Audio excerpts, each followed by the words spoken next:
मैं जैसे ही उठता हूँ वैसे ही फील होता है कि मेरी कलाई एक गोल्डन चेन से बंधी हुई है और उस चेन का दूसरा सिरा मेरे सामने सो रही मेरी चाइल्डहुड फ्रेंड और ऑनर जैसी एटीट्यूड वाली तन्हा थियन से बंधा होता है, जिस पर मैं बिना एक सेकंड रुके तुरंत उसे खींचकर उठा देता हूँ। ए पागल औरत, ये क्या कर रही है तू? फिर से मेरे बेड पर चढ़कर सोने की हिम्मत कैसे हुई तेरी? जिस पर तन्हा थियन बिल्कुल भी स्लीपी नहीं लगती है, बल्कि उसे जरा भी शौक नहीं होता। वो बस हल्का सा अपने लाल होंठ उठाकर मुझे ठंडी नजरों से देखती है। फिर मैं अपना बायां हाथ उठाकर गुस्से में बोलता हूँ, ये क्या है आखिर? जल्दी इसे खोल मेरे हाथ से। मैं वो गोल्डन चेन उसके सामने लहराता हूँ, जिस पर अचानक तन्हा थियन का मूड बदल जाता है। तुम फिर से वीएन डीएन के पास जाना चाहते हो ना? सपना देखना बंद करो। इस जिंदगी में तुम उससे दोबारा कभी नहीं मिल पाओगे। जिसे सुनकर मैं सिर खुजलाते हुए पूछता हूँ, कौन वीएन, कौन डीएन? वो है कौन आखिर? और मैं उसे ढूंढने क्यों जाऊंगा? इस बार तन्हा थियन खुद कुछ सेकंड के लिए फ्रीज हो जाती है, लेकिन अगले ही पल वो शायद मेरे पुराने ड्रामे याद कर लेती है, जिस पर वो चुप रहती है और मैं खुद आसपास का माहौल देखने लगता हूँ। एक बहुत बड़ा कमरा जहां हर चीज देखकर लगता है कि सब कुछ बेहद महंगा है। तभी तन्हा थियन ताना मारते हुए बोलती है, अब कौन सा नया ड्रामा शुरू करने वाले हो? फिर से फूलदान उठाकर मेरे सिर पर मारोगे या? लेकिन मैं उसकी बात पूरी तरह इग्नोर कर देता हूँ। फिर मैं पूरे कमरे को तेजी से देखता हूँ और मेरे दिमाग में ढेर सारे सवाल घूमने लगते हैं। ये जगह आखिर है कहाँ? तुम्हारा घर है क्या? लेकिन तुम्हारा घर तो ऐसा बिल्कुल नहीं था। और मैं यहाँ कैसे आया? हम दोनों साथ में बंधे क्यों हैं? ऊपर से एक ही बेड पर क्यों सो रहे थे? तुमने मेरे साथ किया क्या है? और ये चेन, ये एलॉय है ना? असली सोना तो नहीं लगता। जिस पर वो मुझे घूरते हुए बोलती है, तुम्हें सच में नहीं पता ये जगह कहाँ है? ये वही घर है जो तुमने मुझसे छुपाकर खरीदा था, और ये मासूम बनने का नाटक मेरे सामने मत करो। तभी अचानक मुझे हवा में कुछ अजीब दिखाई देता है, एक ट्रांसपेरेंट टेक्स्ट जो हवा में तैर रहा होता है। लो, आ गया फिर से मेमोरी लॉस वाला ड्रामा शुरू। बेचारी मैडम था, पता नहीं इस बार ये कितने दिन एक्टिंग करेगा। मैं बोल रही हूँ, एक दिन भी नहीं टिकेगा। फीमेल साइड कैरेक्टर अब सब समझ चुकी है। ये तीसरी बार यही ट्रिक यूज कर रहा है। इस बार मैडम था बिल्कुल बेवकूफ नहीं बनने वाली। वैसे आज वीएन डीएनएम नजर नहीं आ रही क्या? उसे छोड़ो, फीमेल लीड में ऐसा खास है ही क्या? जरा अपनी वाइफ को भी देख लो, कितनी दुखी है बेचारी। अरे ये तो बहुत इनोसेंट बन रहा है। उन वर्ड्स का हर सेंटेंस मैं समझ पा रहा होता हूँ, लेकिन उन्हें जोड़ते ही मेरी रीढ़ तक ठंडी पड़ जाती है। ये क्या मजाक है? मैं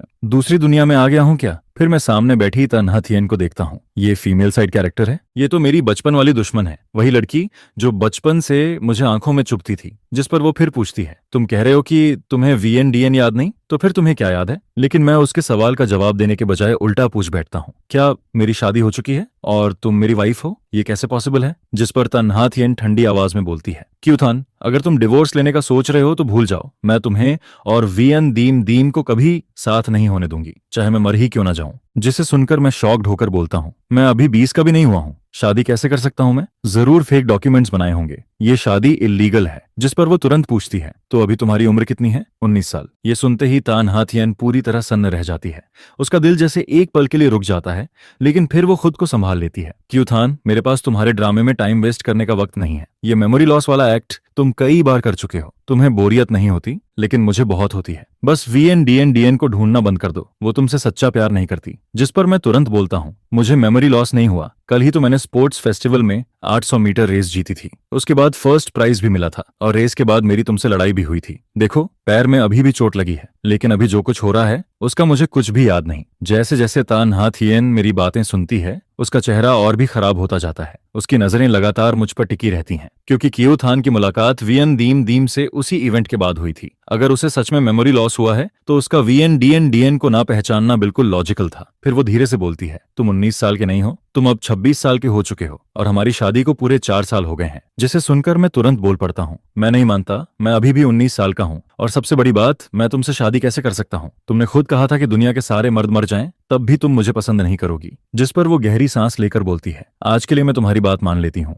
लेकिन अगर पता चला कि तुम फिर से झूठ बोल रहे हो, तो अगली बार सिर्फ एक चेन से नहीं बांधूंगी। फिर मैं उस चेन को उत्सुकता से देखते हुए पूछता हूँ, तन्हा थियन, ये चेन असली सोने की है या एलॉय? असली गोल्ड है, लेकिन 18 कैरेट, क्योंकि प्योर गोल्ड बहुत सॉफ्ट होता है। जिसे सुनकर मैं तुरंत बोलता हूँ, तो मतलब अलॉय ही हुआ ना? मैं तो बेवजह खुश हो गया था। मेरी बात सुनकर तन्हा थियन की आवाज थोड़ी नरम हो जाती है, तुम्हें जो चाहिए मुझसे बोल देना, मैं खरीद दूंगी। जिस पर मैं हैरानी से उसे देखता हूँ, तुम इतनी बदल गई? पहले तो पॉकेट मनी मांगना भी इम्पॉसिबल मिशन लगता था। तुम खुद बोलती थी कि तुम्हारे पैसे सिर्फ तुम्हारे हस्बैंड के लिए हैं। फिर वो धीरे से जवाब देती है, क्योंकि अब तुम ही मेरे हस्बैंड हो। जिसे सुनकर मैं और भी कंफ्यूज हो जाता हूँ। आखिर मैंने तुमसे शादी कैसे कर ली? पागल तुम हुई थी या मैं? फिर तन्हा थियन बेड के पास से मैरिज सर्टिफिकेट निकालकर मेरी तरफ फेंक देती है, जिस पर बड़ा सा ऑफिशियल स्टैंप लगा होता है। मैं तारीख देखकर पूरी तरह शॉक हो जाता हूँ। 22 साल की उम्र में, मतलब ग्रेजुएशन के तुरंत बाद हमारी शादी हो गई थी। इसके बाद सुबह की धूप बड़े ग्लास विंडो से अंदर आती है। तान्हा थियन चुपचाप डाइनिंग टेबल पर बैठी होती है। उसकी नजरें मेरी तरफ हल्के से उठती हैं। तभी मेड हुआंग सम्मान से बोलती है, मैडम ब्रेकफास्ट तैयार है। मैं जैसे ही टेबल पर रखा शानदार खाना देखता हूँ, मेरी आंखें चमक उठती हैं, जिस पर तान्हा थियन चुपचाप मेरे हर रिएक्शन को नोटिस करती रहती है। फिर मैं खाना खाते खाते किचन की तरफ जोर से चिल्लाता हूँ, मैड हुआंग, आपकी कुकिंग स्किल तो कमाल की है। जिस पर मैड हुआंग किचन से मुस्कुराते हुए बाहर झांकती है। यंग मास्टर को पसंद आया, यही काफी है। पसंद है तो और खाइए, बहुत जबरदस्त है ये। मैं बोलते हुए एक और बन उठाकर मुंह में ठूंस लेता हूँ और फिर तान्हा थियन चुपचाप मुझे देखती रहती है, क्योंकि कियू थान के चेहरे पर ऐसी खुशी उसने शायद बहुत सालों बाद देखी थी। लेकिन उसके मन में अभी भी एक सवाल घूम रहा होता है, क्या ये सब सच है या फिर ये भी सिर्फ एक एक्टिंग है। बस एक पल में उसकी आंखों में उमड़ती हुई वो हल्की सी नरमी फिर से बर्फ जैसी ठंडी परत के नीचे दब जाती है, क्योंकि अगर कियू थान ये सब सिर्फ उसका भरोसा जीतने के लिए कर रहा है ताकि बाद में फिर उसे छोड़कर वियन दीम दीम के पास चला जाए, तो इस बार वो बिल्कुल नहीं टूटेगी। जिस पर तान्हा थियन मन ही मन खुद से कहती है, मैं उसे एक मौका दूंगी, पहले इंतजार करूंगी, फिर ध्यान से सब ऑब्जर्व करूंगी। लेकिन ये सोच भी उसके दिल को किसी जहरीले सांप की तरह जकड़ने लगती है। फिर वो धीरे से अपना कॉफी कप नीचे रख देती है। अगर कियू थान फिर से मुझे धोखा देने की कोशिश करेगा तो बेसमेंट में रखा वो गोल्डन केज अभी भी खाली है और मुझे उसे उसके अंदर बंद करने में जरा भी दिक्कत नहीं होगी। उधर मैं आराम से खाना खा रहा होता हूँ, तभी अचानक पूछ बैठता हूँ, नाथियन, मुझे याद क्यों नहीं कि तुम्हारा घर पहले इतना अमीर था। ये विला तो बहुत एक्सपेंसिव लग रहा है। क्या ये सब तुमने खुद कमाया है? और इन सालों में आखिर तुमने कितना पैसा कमाया? जिसे सुनकर तान्हा थियन कुछ पल के लिए चुप हो जाती है, क्योंकि पहले वाला कियू थान कभी उसके बिजनेस या उसकी प्रॉपर्टी में स्लाइटेस्ट इंटरेस्ट भी नहीं दिखाता था। उसके दिमाग में हमेशा सिर्फ वीएन डीएन डीएन रहती थी। वो सिर्फ उसी के बारे में सोचता, उसी की केयर करता और उसे खुश करने के लिए हर तरह की ट्रिक यूज करता था। फिर तान्हा थियन गहरी सांस लेकर जवाब देती है, इतना भी महंगा नहीं है, बस करीब 300 मिलियन युआन का है और मेरी टोटल प्रॉपर्टी शायद कुछ बिलियन युआन के आसपास होगी। 300 मिलियन सुनते ही मेरी आंखें पहले ही बड़ी हो चुकी होती हैं, लेकिन बिलियन सुनते ही ऐसा लगता है जैसे आंखें बाहर गिर जाएंगी। हे भगवान, मतलब तुम तो बहुत ज्यादा रिच हो। जिस पर मैं तुरंत चॉपस्टिक्स नीचे रख देता हूँ और बेहद सीरियस फेस बनाकर उसकी तरफ देखता हूँ। तुमने अभी कहा ना कि हम लीगली मैरिड हैं? जिस पर वो हल्का सा आईब्राउ उठाकर पूछती है, क्या तुम हस्बैंड वाइफ की जॉइंट प्रॉपर्टी के बारे में सोच रहे हो? मैं तुरंत एक्साइटेड होकर बोलता हूँ, मतलब तुम्हारी प्रॉपर्टी का आधा हिस्सा मेरा भी हुआ ना, तो मैं भी बिलियनियर बन गया। फिर अगले ही पल मैं मुस्कुराते हुए आगे झुकता हूँ, तो अभी सेलिब्रेट करें क्या? लेकिन यहाँ थोड़ा ऑकवर्ड नहीं होगा? क्यों ना बेडरूम में चलते हैं? आखिर मैं और तान्हा थियन हस्बैंड वाइफ हैं, थोड़ा इंटीमेसी हो भी जाए तो क्या फर्क पड़ता है? वैसे भी नुकसान तो मेरा कुछ होने वाला नहीं। मेरे चेहरे की वो चमकदार स्माइल देखकर तान्हा थियन फिर सोच में पड़ जाती है, क्योंकि मेरे चेहरे पर न कोई चालाकी थी, न कोई डार्क इंटेंशन। जिस पर वो मन ही मन सोचती है, क्या उसे सच में मेमोरी लॉस हुआ है? क्योंकि पहले चाहे कियू थान कितनी भी एक्टिंग कर ले, उसकी आंखों में उसके लिए नफरत साफ दिखाई देती थी। नहीं, मुझे अभी और ऑब्जर्व करना होगा। फिर वो अचानक बोलती है, हमारे बीच प्रेनअप एग्रीमेंट साइन हुआ था। जिसे सुनकर मैं कंफ्यूज होकर पूछता हूँ, प्रेनअप? हाँ, अगर डिवोर्स हुआ तो तुम खाली हाथ जाओगे। ये सुनते ही मेरे चेहरे की सारी खुशी ऐसे गायब हो जाती है जैसे हवा निकल गया बन। ये तो बहुत बड़ा शौक है। तुमने मुझसे इतनी सावधानी बरती थी? तान्हा थियन, मुझे उम्मीद नहीं थी कि तुम ऐसी इंसान निकलोगी। तुमने मेरा दिल तोड़ दिया। जिस पर वो सीधा जवाब देती है, ये आइडिया तुम्हारा था। शादी से पहले तुमने खुद इंसाइट किया था। मैंने खुद कहा था। मैं पूरी तरह स्टनर्ड होकर बोलता हूँ, उस वक्त क्या मैं पागल था? कौन अपनी मर्जी से पैसा छोड़ता है? जिस पर तान्हा थियन की आंखों में हल्की उदासी उतर आती है, क्योंकि उस समय वाला कियू थान उससे शादी करना ही नहीं चाहता था। वो सिर्फ वियन दीम दीम से हर्ट होकर टूट चुका था, इसलिए मजबूरी में इस शादी के लिए राजी हुआ था। और वो प्रेनअप एग्रीमेंट भी उसी ने इंसाइट करके साइन करवाया था। वो हमेशा यही याद दिलाता था कि दोनों सिर्फ नाम के हस्बैंड वाइफ हैं। फिर मैं दोबारा पूछता हूँ, आखिर हमारी शादी हुई कैसे? और ये वीएन डीएन डीएन आखिर किस फैमिली की लड़की है? जैसे ही मैं ये सवाल पूछता हूँ, वैसे ही वो फ्लोटिंग कमेंट्स फिर मेरी आंखों के सामने आ जाते हैं। कियू थान, तुम्हारी असली वाइफ तो वियन दीम दीम है। अरे छोड़ो भी, उसकी लीगल वाइफ तो साफ साफ तान्हा थियन है। नाथियन और कियू थान परफेक्ट कपल हैं। तुम लोग फीमेल विलन को लीड बनाना क्यों चाहते हो? चीटिंग करने वाली औरत हीरोइन बनने लायक नहीं होती। बस वेट करो, हीरो को सब याद आते ही वो हीरोइन के पास लौट जाएगा। तुम लोग ऑफिशियल सीपी को डिस्टर्ब करना बंद करो। इन कंफ्यूजिंग कमेंट्स को देखकर मैं धीरे धीरे अपनी हालत समझने लगता हूँ। शायद मैं इस कहानी का ऑब्सेस्ड मेल लीड हूँ। तान्हा थियन विलन साइड कैरेक्टर है और वीएन डीएनएम वो हीरोइन जिसने मुझे पूरी तरह पागल बना दिया। लेकिन मैं सोचने लगता हूँ, आखिर वो वीएन डीएम दिखती कैसी है जो मैं उसके लिए जान देने तक तैयार हो गया? उधर तान्हा थियन काफी देर तक चुप खड़ी रहती है, फिर आखिरकार धीरे से बोलती है, वीएन डीएन तुम्हारा फर्स्ट लव है। उसके लिए तुमने मुझे काउंटलेस बार धोखा दिया, झूठ बोला और हर तरह की चाल चली। जिसे सुनकर मैं अपना सिर पकड़ लेता हूँ। हे भगवान, मैंने आखिर वो स्टूपिड प्रेनअप क्यों साइन किया था? मैं कितना बड़ा बेवकूफ था। मुझे खुद को कोसते देखकर तान्हा थियन थोड़ा घबरा जाती है क्योंकि सुबह उठते ही मेमोरी लॉस और अब खुद को गालियां देना ये सब बहुत अबनॉर्मल लग रहा था। फिर वो चिंता से पूछती है, क्या मैं फैमिली डॉक्टर को बुलाऊं? जिस पर मैं तुरंत हाथ हिलाकर मना कर देता हूँ, नहीं नहीं, मैं बिल्कुल ठीक हूँ। लेकिन तान हाथियन मेरी हर छोटी हरकत को ध्यान से नोटिस कर रही होती है। ये सब बहुत अजीब है, आज उसका हर एक्शन अलग क्यों लग रहा है? फिर उसके मन में शक और बढ़ने लगता है। क्या उसने सीक्रेटली फिर से VNDN से कांटेक्ट किया है? क्या उस औरत ने फिर उसके दिमाग में कुछ भर दिया? कहीं ये पूरा मेमोरी लॉस वाला ड्रामा कोई केयरफुली प्लान्ड स्कीम तो नहीं? लेकिन साथ ही उसे ऐसा भी लग रहा था जैसे समय पीछे लौट आया हो, जैसे वो पुराना कियो थान वापस आ गया हो जो अभी वियन दीम दीम के प्यार में अंधा नहीं हुआ था, जिस पर उसकी आंखें धीरे धीरे और ठंडी होती जाती हैं और उसके दिल का शक किसी जंगली बेल की तरह बढ़ता ही जाता है। इसके बाद ब्रेकफास्ट खत्म होता है। तान हाथियन कंपनी के काम की वजह से कोट पहनकर ऑफिस जाने लगती है। उधर मैं अभी भी मुंह में बंद दबाए बैठा होता हूँ। जैसे ही उसे बैग लेकर बाहर जाते देखता हूँ वैसे ही जल्दी से उसके पीछे भागता हूँ। फिर मैं उसके पीछे पीछे चलते हुए पूछता हूँ, तुम कहाँ जा रही हो? जिस पर वो मुड़कर जवाब देती है, ऑफिस, काम पर जा रही हूँ। और मैं सिर खुजलाते हुए ऑकवर्ड स्माइल देता हूँ, ओह हाँ, मैं तो भूल ही गया था। जिस पर मैं तुरंत पूछ बैठता हूँ, तो फिर मेरा क्या? मैं किस कंपनी में काम करता हूँ? लेकिन तान हाथियन बिना एक्सप्रेशन बदले सीधा जवाब देती है, तुम्हें घर से बाहर जाने की परमिशन नहीं है। जिसे सुनकर मैं हैरानी से उसकी तरफ देखता हूँ, क्या? लेकिन क्यों? फिर वो ठंडी नजरों से मुझे घूरते हुए बोलती है, क्योंकि मुझे अभी भी लगता है कि तुम कोई नया ड्रामा कर रहे हो। मेरे सामने तुम्हारी क्रेडिबिलिटी बहुत पहले खत्म हो चुकी है। जिस पर मैं तुरंत सफाई देने लगता हूँ, लेकिन मैं सच बोल रहा हूँ, मुझे पिछले 6 सालों की कोई याद नहीं है। यहाँ तक कि उस VNDNMDNM नाम की लड़की का चेहरा तक याद नहीं। इस हालत में मैं आखिर कर ही क्या सकता हूँ? फिर तन्हा थियन धीमी लेकिन सख्त आवाज में बोलती है, अगर सच में सब भूल चुके हो तो चुपचाप घर में रहो, बाहर जाने की बिल्कुल कोशिश मत करना और भागने का तो सोचना भी मत। पूरे घर में सिक्योरिटी गार्ड्स लगे हुए हैं। उसकी आंखों में अभी भी पूरा शक भरा होता है। फिर वो अचानक हाथ आगे बढ़ाकर बोलती है, फोन दो। जिस पर मैं तुरंत प्रोटेस्ट करता हूँ, अरे मैंने हाउस अरेस्ट मान लिया ना, कम से कम थोड़ा एंटरटेनमेंट तो रहने दो। फिर वो जवाब देती है, थोड़ी देर में तुम्हें नया फोन मिल जाएगा। ये सुनते ही मैं खुश होकर हाथ से ओके साइन बना देता हूँ। इसके बाद तन्हा थियन जैसे ही बाहर निकलती है वैसे ही मुड़कर गार्ड्स को ठंडी आवाज में ऑर्डर देती है, इन पर कड़ी नजर रखो, इन्हें कहीं बाहर मत जाने देना और किसी से कांटेक्ट भी नहीं करने देना, खासकर VNDNDN से तो बिल्कुल नहीं। जिस पर सारे गार्ड्स एक साथ जवाब देते हैं, जी मैडम ता। उधर तन्हा थियन की असिस्टेंट उसके साथ साथ चलते हुए जल्दी जल्दी आज का पूरा शेड्यूल बताने लगती है। मैडम ता, आज रात की बिडिंग मीटिंग बहुत इंपॉर्टेंट है। इस प्रोजेक्ट के लिए तो ग्रुप और कई बड़े बिजनेस ग्रुप्स के बीच कड़ी कंपटीशन चल रही है। असिस्टेंट शायद सुबह वाली मेरी हरकतों के बारे में सुन चुकी थी, इसलिए उसके चेहरे पर साफ चिंता दिखाई दे रही थी, क्योंकि पहले भी हर बार जब मैं कोई ड्रामा करता था उसके पीछे असली मकसद VN ग्रुप की मदद करना होता था। हालांकि VN ग्रुप के सामने सिर्फ ताई ग्रुप ही कॉम्पिटिटर नहीं था, लेकिन सबसे बड़ा ऑब्स्टेकल जरूर ता ग्रुप ही था। असिस्टेंट काफी देर तक सोचने के बाद आखिर हिम्मत करके बोलती है, मैडम ता, अगर सर फिर से एक्टिंग कर रहे हो तो? जिस पर तानहा थियन बिना कुछ बोले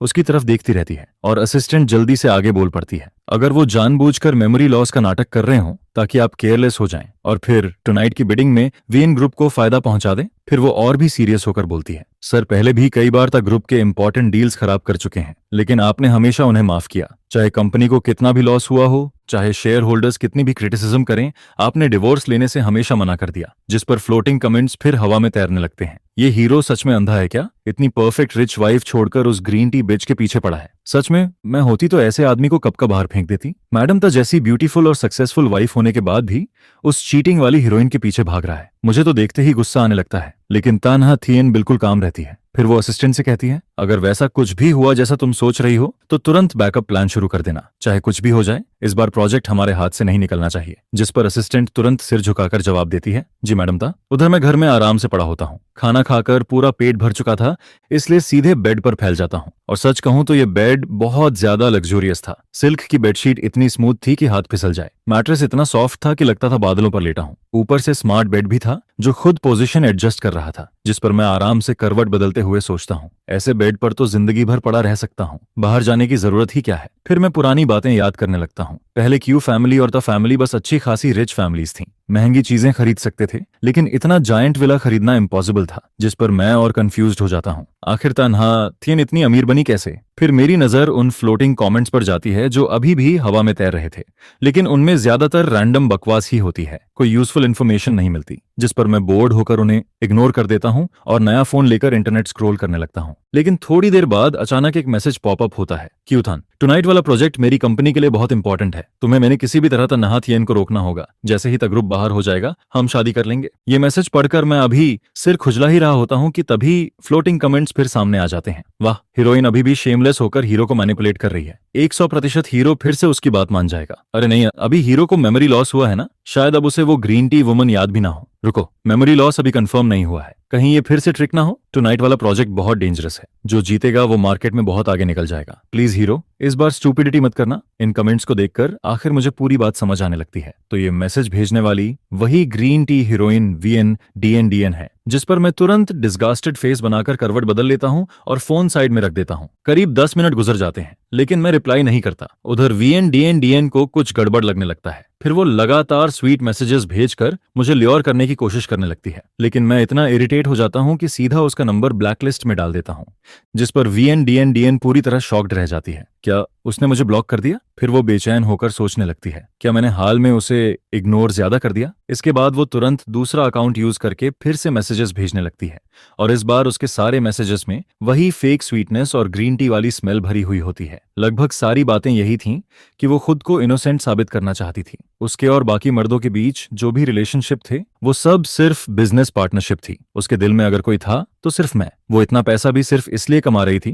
ताकि मुझसे शादी कर सके। यहाँ तक कि आज रात वाले प्रोजेक्ट को छीनने की उसकी प्लानिंग भी सिर्फ हमारे फ्यूचर के लिए थी, जिस पर मैं तुरंत उसे रिप्लाई करता हूँ, पहले 5 मिलियन ट्रांसफर करो, फिर देखेंगे तुम्हारी फीलिंग्स कितनी रियल हैं। बस इतना सुनते ही VN तुरंत अपना रंग बदल देती है। तुम बदल गए हो क्यूथान, पहले तुम इतने प्रैक्टिकल इंसान नहीं थे। तुम बहुत प्योर, इनोसेंट और काइंड हुआ करते थे, बिल्कुल साफ क्रिस्टल जैसे। जरूर तुम तन्हा थियन के साथ ज्यादा वक्त बिताने लगे हो, उसी ने तुम्हें खराब किया है। तुम्हें उससे दूर रहना चाहिए। मैं इतनी मेहनत सिर्फ हमारे फ्यूचर के लिए कर रही हूँ, फिर भी तुम मेरी मदद क्यों नहीं कर रहे? जिसे सुनकर मैं माथा सिकोड़कर गहरी सोच में पड़ जाता हूँ। क्या मैं सच में इतना बड़ा बेवकूफ था जो ऐसी औरत को पसंद करता था? फिर मैं खुद से ही बड़बड़ाने लगता हूँ, मैं आखिर दूसरी दुनिया में आया हूँ या सच में मेमोरी लॉस हुआ है? लेकिन चाहे जो भी हो, मैं इतना गिरा हुआ टेस्ट तो नहीं रख सकता। इसके बाद मेरा उससे बहस करने का भी मन नहीं करता। मैं सीधा उसका दूसरा नंबर भी ब्लैकलिस्ट में डाल देता हूँ और फिर आराम से फोन लेकर अपनी पुरानी फोटोज देखने लगता हूँ। उधर VN को पूरा भरोसा होता है कि उसने सारे ट्रेसेस मिटा दिए हैं, लेकिन तभी अचानक मैड वॉन्ग घबराई हुई तन्हा थियन को कॉल करती है।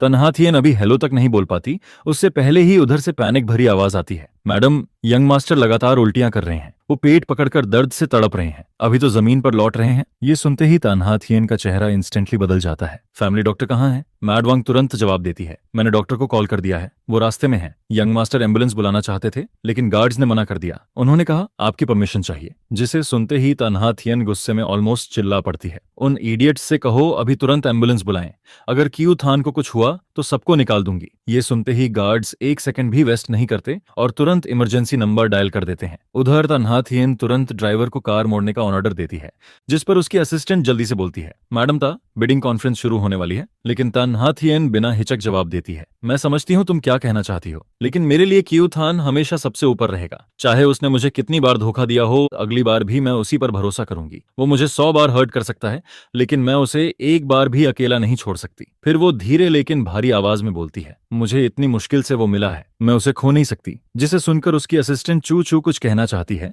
लेकिन आखिर में चुप रह जाती है। इसके बाद वो black luxury car wedding hall की तरफ जाने के बजाय सीधे ता फैमिली विला की तरफ तेज रफ्तार से दौड़ पड़ती है। कार के अंदर तन्हा थियन गहरी सांस लेकर खुद से बड़बड़ाती है, मैंने ये पॉसिबिलिटी पहले भी सोची थी, हो सकता है ये फिर कोई केयरफुली प्लान्ड एक्सीडेंट हो। टाइमिंग भी सस्पिशियस है, शायद वो मुझे बिडिंग में जाने से रोकना चाहता है। फिर वो अपनी मुट्ठियां भींच लेती है, लेकिन मैं रिस्क नहीं ले सकती, मैं उसे गैम्बल की तरह यूज नहीं कर सकती। चाहे वोल्फ इज कमिंग वाली कहानी 100 बार दोहराई जाए, 101वीं बार भी मैं उसी की तरफ भागूंगी। तभी उसका फोन वाइब्रेट करता है, मेड वांग का मैसेज आया होता है, एम्बुलेंस आ गई है, यंग मास्टर को हॉस्पिटल ले जाया जा रहा है। जिस पर असिस्टेंट चू चू तेजी से लैपटॉप पर बिडिंग पोस्टपोन करने की फॉर्मेलिटीज हैंडल करने लगती है। उधर तन्हा थियन लगातार खिड़की के बाहर देखती रहती है। कुछ देर बाद कार हॉस्पिटल के इमरजेंसी डिपार्टमेंट के सामने रुकती है, जिस पर तन्हा थियन ऑलमोस्ट भागते हुए बाहर निकलती है। इमरजेंसी रूम के बाहर मेड वांग और गार्ड्स बेचैनी से खड़े होते हैं।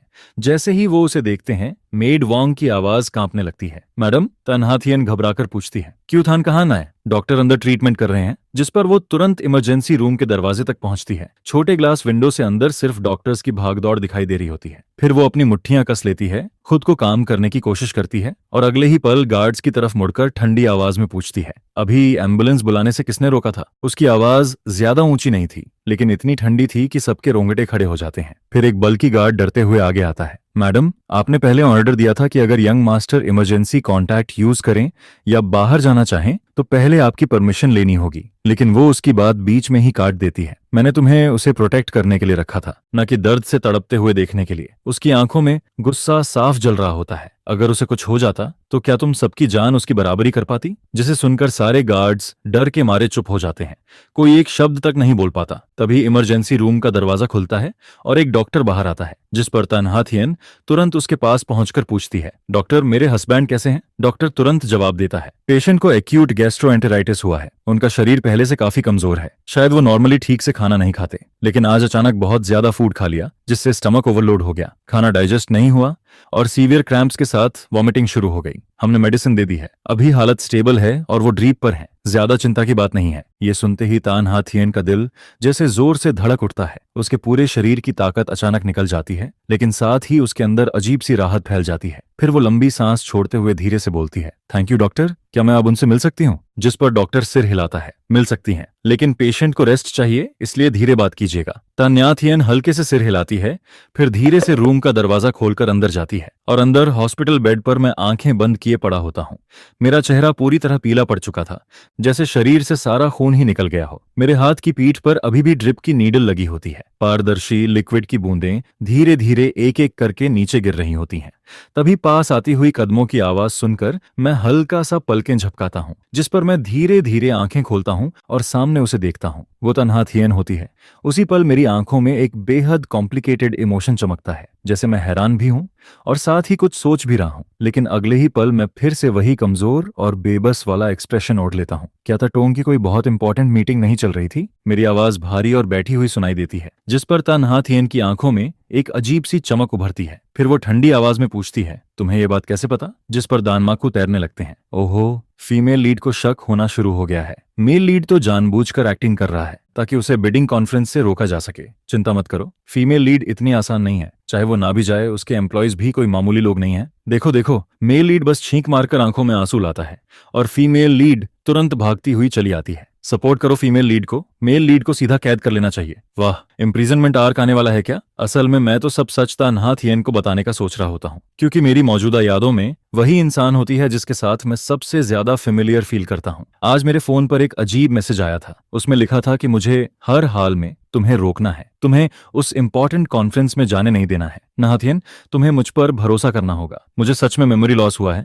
चाहे पहले हमारे बीच कितने भी झगड़े हुए हों, लेकिन मैं कभी भी किसी आउटसाइडर के साथ मिलकर अपनी वाइफ के खिलाफ नहीं जाता। और अब तो मुझे ये भी याद नहीं कि मैसेज भेजने वाला कौन था। फिर भी अगर मैं उसे जानता भी होता, तब भी मैं इतना गिरा हुआ इंसान नहीं हूं कि तुम्हारा करियर बर्बाद करने लगूं। जिस पर तन्हा थियन शायद मेरी बातों से थोड़ी पिघल जाती है। उसकी आंखें धीरे धीरे नरम पड़ने लगती हैं। फिर वो हाथ बढ़ाकर मेरा फोन लेने की कोशिश करती है ताकि खुद चेक कर सके। अगर पहले वाला मैं होता तो शायद घबराकर फोन छिपा लेता, लेकिन इस बार मैं बिल्कुल काम रहता हूँ। मैं फोन अनलॉक करके सीधे उसके हाथ में दे देता हूँ, जिसके बाद उसकी नजर तुरंत VNDN के ढेर सारे मैसेजेस पर पड़ती है। साथ में बेहिसाब चीजी और फ्लर्ट भरे वर्ड्स भी दिखाई देते हैं। यह देखकर तन्हा थियन की आंखें तुरंत अंधेरी पड़ जाती हैं। लेकिन जब वो सारे मैसेजेस पूरा पढ़ती है, तब उसे पता चलता है कि जैसा मैंने कहा था, मैंने सच में कभी उस लड़की की मदद करने का प्रॉमिस नहीं किया था। तुम्हारा हॉस्पिटल में एडमिट होना बस एक एक्सीडेंट था। क्या तुम्हें नहीं लगता कि 26 साल वाला तुम बहुत कमजोर और दुबला पतला है? इसलिए मैं बस थोड़ा ज्यादा खाना खाकर बॉडी बनाना चाहता था। किसे पता था कि मेरा स्टमक इतना कमजोर निकलेगा। काफी लंबे समय बाद तन्हा थियन मुझे फिर से ऐसे उससे चिपककर बातें करते हुए देखती है। मैं लगातार बोलता ही जा रहा होता हूँ, बिल्कुल किसी बच्चे की तरह, जैसे मेरे पास ढेर सारी छोटी छोटी बातें हों जिन्हें मैं सबकी सब उसे सुनाना चाहता हूँ। जिस पर उसे धीरे धीरे लगने लगता है कि शायद मैं सच में उस ग्रीन टी बिच VNDN को पूरी तरह भूल चुका हूँ। उसकी आंखों में अब सिर्फ मेरी परछाई बची होती है। तन्हा थियन हॉस्पिटल में रुककर मेरी ड्रिप का ध्यान रखती है। बाहर खिड़की के उस पार कब रात हो जाती है, पता ही नहीं चलता। कॉरिडोर में बीच बीच में नर्सेस की हील्स की खटखट गूंजती रहती है और ड्रिप की बूंदें लगातार रिदम में नीचे गिरती रहती हैं, जैसे वक्त के बहाव को माप रही हों। मैं बेड पर टिककर बैठा होता हूँ। चेहरा अभी भी थोड़ा पीला और कमजोर दिखता है, लेकिन मेरी आंखें असामान्य रूप से चमक रही होती हैं, जैसे मैं धुंध के पीछे छिपी अपनी खोई हुई मेमोरीज को डेस्परेटली वापस पकड़ना चाहता हूं। मैं लगातार सवाल पूछता रहता हूं। सारे सवाल उन 6 सालों से जुड़े होते हैं जिन्हें मैं पूरी तरह भूल चुका हूं। शुरुआत में तन्हा थियन बस छोटे छोटे जवाब देती है। कई बार तो वो जानबूझकर टॉपिक बदलने की कोशिश भी करती है, क्योंकि उसके लिए वो 6 साल किसी नाइटमेयर से कम नहीं थे। वो साल जब उसे बार बार अपने शब्द निगलने पड़े, वो साल जब उसे मजबूरी में मुझे दूसरी लड़की के पीछे भागते देखना पड़ा। जेलसी, ग्रीवेंस और हेल्पलेसनेस का वो एहसास उसकी हड्डियों तक में धंसा हुआ था। उन 6 सालों में हमारे बीच सिर्फ डार्कनेस और सफोकेशन बची हुई थी, इसलिए वो पुरानी बातों को बिल्कुल याद नहीं करना चाहती थी। लेकिन हर बार जब वो चुप होने की कोशिश करती, उसकी नजर मेरी आंखों से टकरा जाती। मेरी आंखों में को अब अतीत के लिए कोई ऑब्सेशन या रिग्रेट नहीं बचा होता। वहां सिर्फ प्योर क्यूरियोसिटी दिखाई देती है, बिल्कुल शांत ऑटम स्ट्रीम की तरह साफ और ट्रांसपेरेंट, जिस पर तन्हा थियन धीरे धीरे अपनी बनाई हुई कठोर दीवार गिराने लगती है। और फिर वो कड़वी मेमोरीज भी आखिरकार मेरे सामने धीरे धीरे खुलने लगती हैं। तो वो वीएन डीएन आखिर तुमसे मिली कैसे थी? तान्या थियन धीरे से हाथ वापस खींचती है, लेकिन उसकी उंगलियां अनजाने में बेड की मेटल रेलिंग पर रगड़ती रहती हैं। ठंडी मेटल की चिल उसकी फिंगर टिप से गुजरती रहती है। उसकी आवाज बिल्कुल स्टेडी सुनाई देती है, इतनी स्टेडी कि कोई भी उसके इमोशन समझ नहीं सकता। लेकिन अंदर ही अंदर सालों से दबा जेलसी का ज्वालामुखी फिर से भड़कने लगता है। वीएन डिम हमारी यूनिवर्सिटी की रिसर्च स्टूडेंट थी। उस समय तुम्हारे एंकल में स्ट्रेन आया था, तब मैं तुम्हें खुद उठाकर स्कूल इन्फर्मरी तक लेकर गई थी। यह कहते हुए वो अचानक रुक जाती है, जैसे उसे आज भी साफ याद हो कि उस दिन मेरा पूरा वजन उसकी पतली पीठ पर था। उसके बाद ड्रेसिंग बदलवाने और चेकअप के लिए भी हमेशा मैं ही तुम्हें में लेकर जाती थी। लेकिन आखिरी बार चेकअप के दिन तुम्हारा पैर लगभग ठीक हो चुका था। तुम्हें नॉर्मली चलते देखकर मुझे लगा कि अब कोई बड़ी प्रॉब्लम नहीं है। उसी दिन मुझे अचानक एक जरूरी काम आ गया, इसलिए मैं तुम्हारे साथ नहीं जा पाई। जिस पर आयरन ये होती है कि ठीक उसी दिन तुम्हारी मुलाकात उससे हुई। बस एक बार, सिर्फ एक बार मैं तुम्हारे पास नहीं रही, लेकिन उसी एक गलती ने मेरी हजारों बार की केयर और डेडिकेशन को पूरी तरह हरा दिया। जो इंसान हमेशा मेरे पास रहकर मेरा ख्याल रखती थी, आखिर वो भी उस घटिया डेस्टिनी के खेल को नहीं हरा पाई। बस एक छोटी सी गलती, एक मामूली सी चूक, और उसी ने मुझे किसी दूसरे के प्यार में धकेल दिया। आज तक जब भी वो बात याद आती है, ऐसा लगता है जैसे दिल के सबसे कमजोर हिस्से में कोई छोटा सा कांटा अब भी चुभा हुआ है। फिर उसके बाद क्या हुआ? मैं बड़े इनोसेंट तरीके से पूछता हूँ, जैसे किसी और की कहानी सुन रहा हूँ, जिसका मुझसे कोई लेना देना ही ना हो। जिस पर तन्हा थियन धीमी आवाज में आगे बोलती है, उस दिन के बाद तुमने बातें छिपानी शुरू कर दी थीं। हर वक्त किसी न किसी से चोरी छिपे मैसेज करते रहते थे, हमेशा खोए खोए से रहते थे। और उस समय मैं प्रोजेक्ट के फाइनल स्टेज में इतनी बिजी थी कि खाने पीने और सोने तक का होश नहीं रहता था। दिन रात सब उल्टा पुल्टा हो चुका था। लेकिन जैसे ही मुझे थोड़ा टाइम मिला और मैं तुम्हें ढूंढने आई, तुम अचानक मेरे सामने आकर बोले कि तुम वीएन डीएन को प्रपोज करने वाले हो। जिसके बाद कमरे में अचानक सन्नाटा छा जाता है, सिर्फ मेडिकल मशीन्स की हल्की भनभनाहट सुनाई देती रहती है। तो फिर आखिर हमारी शादी कैसे हुई? मैं भौहें सिकोड़ते हुए कंफ्यूजन भरे चेहरे के साथ सीधा सबसे जरूरी सवाल पूछ बैठता हूँ। यही वो सवाल होता है जो सुबह आंख खुलने के बाद से लगातार मेरे दिमाग में घूम रहा था। जिस पर तन्हा थियन धीरे से जवाब देती है, बाद में तुम्हें मैं पता चला कि वीएन डीएन सिर्फ तुम्हारे साथ ही फ्लर्ट नहीं कर रही थी। सबसे बड़ी बात तो ये थी कि उसके फैमिली ने पहले से ही उसके लिए एक फियांसे तय कर रखा था। तुम्हें इतना गुस्सा आया कि सीधे मेरे पास आकर फ्लैश मैरिज की बात करने लगे। उस वक्त तुम्हारी हालत बिल्कुल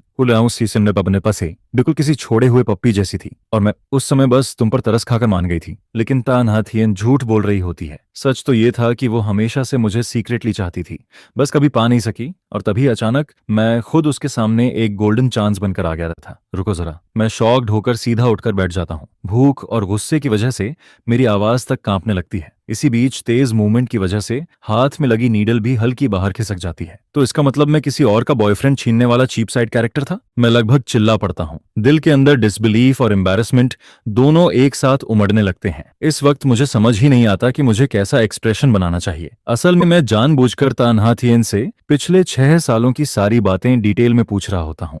एक तरफ मैं उसके मुंह से सच सुनना चाहता हूँ, लेकिन उससे भी ज्यादा क्यूरियोसिटी मुझे दानमाकू कमेंट्स की होती है, जिस पर कमेंट्स फिर से तैरने लगते हैं। Original heroine setting he love at first sight वाली थी। चाइल्डहुड फ्रेंड आखिर व्हाइट मूनलाइट को कैसे हरा सकता है? तटोंग इस बार बुरी तरह हारी जरूर है, लेकिन अनफेयर बिल्कुल नहीं हुआ। अरे वीएन डीएन सबके साथ फेक थी, लेकिन मेल लीड से सच में प्यार करती थी। बकवास मत करो, वो ग्रीन टी बिच सबको लाइन देती फिरती थी। सब भूल गए क्या मेल लीड उसके लिए कितनी बार टूट चुका है? वीएन फैमिली की हेयरएस होने के बावजूद उसके फैमिली में इलिजिमेट चाइल्ड्रन भरे पड़े थे, इसलिए उसे पावर हासिल करने के लिए हर तरीका इस्तेमाल करना ही था। वीएन ग्रुप उसके लिए बस एक टूल था। मेल लीड के अलावा बाकी आदमी उसके लिए बस टाइम पास थे। टाइम पास तेरे बाप का। अगर इतना ही प्यार था तो फियांसे से एंगेजमेंट क्यों नहीं तोड़ी? और जब मेल लीड को इंटरनेट पर मिस्ट्रेस कहकर गालियां दी जा रही थीं, तब वो ग्रीन टी बिच गायब हो गई थी। यही है उसका प्यार। डेनमार्क में फिर से लड़ाई शुरू हो जाती है और मैं तान्हा थियन की बातें सुनते सुनते धीरे धीरे पूरे 6 सालों की सच्चाई जोड़ने लगता हूँ। सारे पीसेस मिलकर मेरे दिमाग में एक कंप्लीट पिक्चर बनाना शुरू कर देते हैं। आखिरकार ये पूरा रिडिकुलस और टॉक्सिक ड्रामा शुरू ही वीएनडीएम की एम्बिशन की वजह से हुआ था। वो फैमिली की सबसे ऊंची पोजीशन हासिल करना चाहती थी, लेकिन साथ ही मुझे भी छोड़ना नहीं चाहती थी। इसलिए उसने दो नाव में पैर रखा। एक तरफ प्यार का नाटक करके मुझे अपने पास बांधे रखा और दूसरी तरफ फियांस के साथ एंगेजमेंट भी कायम रखी, ताकि दोनों तरफ से फायदा मिलता रहे। लेकिन जब सच बाहर आया तब पूरा ब्लेम मेरे सिर पर आ गिरा। और वो लड़की जो हर वक्त कस्में खाती थी कि वो मुझसे बेहद प्यार करती है, उसने एक बार भी मेरे लिए खड़े होने की हिम्मत नहीं दिखाई। धत्त तेरे की, मैं सिर पकड़कर बैठ जाता हूँ। ये तो पूरा क्लीशे डॉग ब्लड नॉवेल वाला प्लॉट निकला। मैं कितना भी सोचूं, मुझे यकीन ही नहीं होता कि मेरा पुराना वर्जन इतना बेवकूफ हो सकता था। मैं इतना स्मार्ट इंसान होकर भी किसी के पीछे ऐसे कैसे घूम सकता हूँ? आखिरकार ड्रिप की आखिरी बूंद भी खत्म हो जाती है। फिनाली, अब मैं इस दवाई की बदबू वाले हॉस्पिटल से निकल सकता हूँ। जैसे ही मैं बाहर निकलता हूँ, मेरी नजर सामने खड़ी शाइनी लग्जरी कार पर जाकर अटक जाती है। मेरी आंखें तुरंत चमक उठती हैं। वाह भाई, ये कार तो एकदम बीस्ट लग रही है। मैं खुद को रोक नहीं पाता और उंगलियां धीरे धीरे कार की बॉडी पर फेरने लगता हूँ। पूरे 280,000 युआन की है ये। फिर मैं अचानक पीछे मुड़कर अफसोस भरे टोन में बोल पड़ता हूँ, कसम से कालरीताजा, अगर उस साल मैं उस पगली वीएन के चक्कर में ना पड़ता तो आज तक मैं भी सक्सेसफुल एंटरप्रेन्योर बन चुका होता, ढेर सारा पैसा कमा चुका होता। फिर मैं अपनी मेहनत से सुपर कार खरीदता, लग्जरी विला लेता। इतना कहते कहते मैं हल्का सा गला साफ करता हूँ, ठुड्डी ऊपर उठाकर बिल्कुल एरोगेंट अंदाज में इमेजिनेशन में खो जाता हूँ और शायद कुछ हॉट लॉन्ग लेग्ड मॉडल्स को शुगर बेबी बनाकर रखता भी, जिस पर तान्हा थियन की नजर तुरंत ठंडी पड़ जाती है। तुम जिसे चाहे रखो, उससे मुझे क्या? अरे मुझे तो बस लॉन्ग लेग्ड मॉडल्स पसंद हैं, तो क्या प्रॉब्लम है? मेरी चमकती दमकती जवानी के पूरे 6 साल ऐसे ही लूट लिए गए। पूरे 6 साल, समझे तुम? मैंने तो आज तक किसी लड़की का हाथ तक ढंग से नहीं पकड़ा था और पता नहीं कैसे बस एक नींद से उठा और आंख खुलते ही देखा कि मैं तुम्हारे साथ हस्बैंड वाइफ बनकर बंध चुका हूं। अब अगर मेरा मन मॉडल्स को शुगर बेबी बनाकर रखने का करे तो उसमें गलत क्या है? क्या ये इल्लीगल है? मुझे पसंद है इसलिए मैं करूंगा। जिस पर थोड़ी देर पहले ड्रिप वाले कमरे में जो रेयर वार्म एटमॉस्फेयर बना हुआ था, वो इसी पल पूरी तरह धुएं की तरह उड़ जाता है। तन्हा थियन के बर्फ जैसे ठंडे चेहरे को देखकर मैं भी तुरंत पुराने दिनों वाला एटीट्यूड पकड़ लेता हूँ। वही बदतमीज मुंहफट अंदाज। दिमाग में जो आता है सीधे बोल देता हूँ। इतना बोलने के बाद मैं सीधे कार में घुसने लगता हूं, लेकिन जानबूझकर उसे छेड़ने के लिए फ्रंट सीट छोड़कर पीछे वाला दरवाजा खोलता हूं। फिर बड़े आराम से अंदर बैठकर फैल जाता हूं, जैसे ताटोंग मेरी पर्सनल ड्राइवर हो। जिस पर तान्हा थियन मुझे ऐसे देखती है जैसे अचानक पुराने दिनों वाला मैं वापस लौट आया हो। उसके होंठों पर अनजाने में हल्की सी स्माइल आ जाती है। फिर वो खुद पीछे का डोर खोलती है और मेरा कॉलर पकड़कर मुझे बाहर खींच लेती है। नीचे उतरिए यंग मास्टर। ये पहली बार होता है जब मैं तान्हा थियन को इतना चाइल्डिश और सुल्किंग अंदाज में देखता हूँ, जिस पर मैं भी कोऑपरेट करते हुए खुद को उसकी पकड़ में छोड़ देता हूँ और वो मुझे फ्रंट पैसेंजर सीट में बैठा देती है। तुम्हारी हिम्मत कैसे हुई मुझे ड्राइवर समझने की?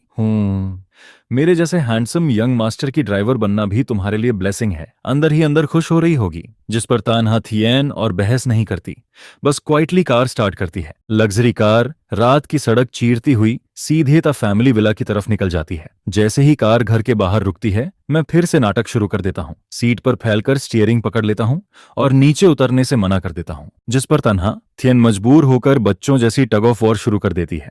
मेरा हाथ पकड़कर मुझे खींचते हुए अंदर ले जाती है। गेट पर खड़े सर्वेंट्स ये सब देखकर शॉक रह जाते हैं। उन्होंने कभी अपने मालिक और मालकिन को ऐसे प्यार भरे अंदाज में साथ नहीं देखा था। कुछ दिन पहले तक दोनों का रिश्ता आग और पानी जैसा था। एक दूसरे को देखते ही या तो कोल्ड वॉर शुरू हो जाती थी या जोरदार लड़ाई। लेकिन आज दोनों बिल्कुल बदल चुके लग रहे थे। एक लगातार शरारत कर रहा था और दूसरी उसे देखकर प्यार से मुस्कुरा रही थी, जिस पर सर्वेंट्स के मन में एक ही ख्याल आता है, शायद इतने सालों की जमी बर्फ आखिरकार पिघलने वाली है। तान्हा थियन बिना किसी झिझक के मेरा हाथ पकड़कर हॉलवे से होते हुए सीधे मास्टर बेडरूम तक ले जाती है। फिर मुझे सॉफ्टली बेड पर धक्का देकर बैठा देती है, लेकिन खुद उसके गाल अचानक लाल हो जाते हैं। उसकी ये अनएक्सपेक्टेड जेंटलनेस देखकर मैं कुछ सेकंड के लिए ब्लैंक हो जाता हूँ। फिर बिना सोचे बोल पड़ता हूँ, तुम काफी बदल गई हो। क्या तुम इनडायरेक्ट तरीके से मुझे बूढ़ी बोल रहे हो? भूलना मत, हम दोनों सेम एज के हैं। ऊपर से मैं तुमसे पूरा 1 हफ्ता बड़ा हूँ। तो मतलब तुम कहना चाहती हो कि मैं ओल्ड हो गया हूँ? मैंने ऐसा कब कहा? जिस पर तन्हाथियन वार्डरोब की तरफ चली जाती है।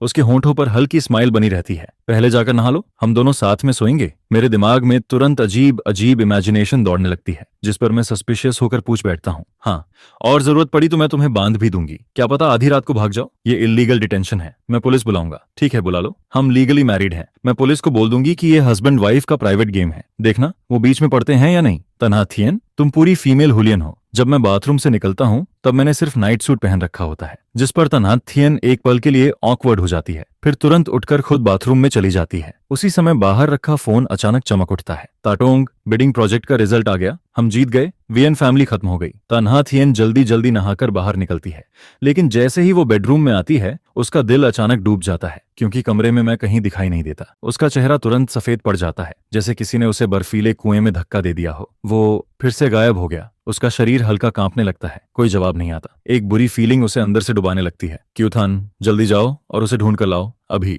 तभी हॉलवे के आखिर से क्लिक की आवाज आती है। गेस्ट रूम का दरवाजा खुलता है। चिल्लाना बंद करोगी? मैं इरिटेशन भरे चेहरे के साथ बाहर आता हूँ। आधी रात में आत्मा बुला रही हो क्या? लोगों को सोने भी दोगी? जिस पर मुझे सामने देखकर तन्हाथियन आखिर राहत की सांस लेती है। मैं उसकी ऑलमोस्ट टूट चुकी हालत देखता हूँ और अंदर से थोड़ा गिल्टी फील करने लगता हूँ। मुझे अचानक कॉलेज वाला दिन याद आ जाता है, जब मेरे पैर में मोच आई थी और तन्हाथियन मुझे इन्फर्मरी तक लेकर गई थी। उस वक्त भी वो लगातार डांट रही थी, बहुत हीरो बनते हो ना तुम, अब भुगतो। पैर मुड़ गया फिर भी एटीट्यूड कम नहीं होता, सावधान रहना वरना दूसरा पैर भी तुड़वा लोगे। उसकी बात खत्म होने से पहले ही मैंने जानबूझकर पैर हिलाया था, जिस पर वो तुरंत चुप हो गई थी।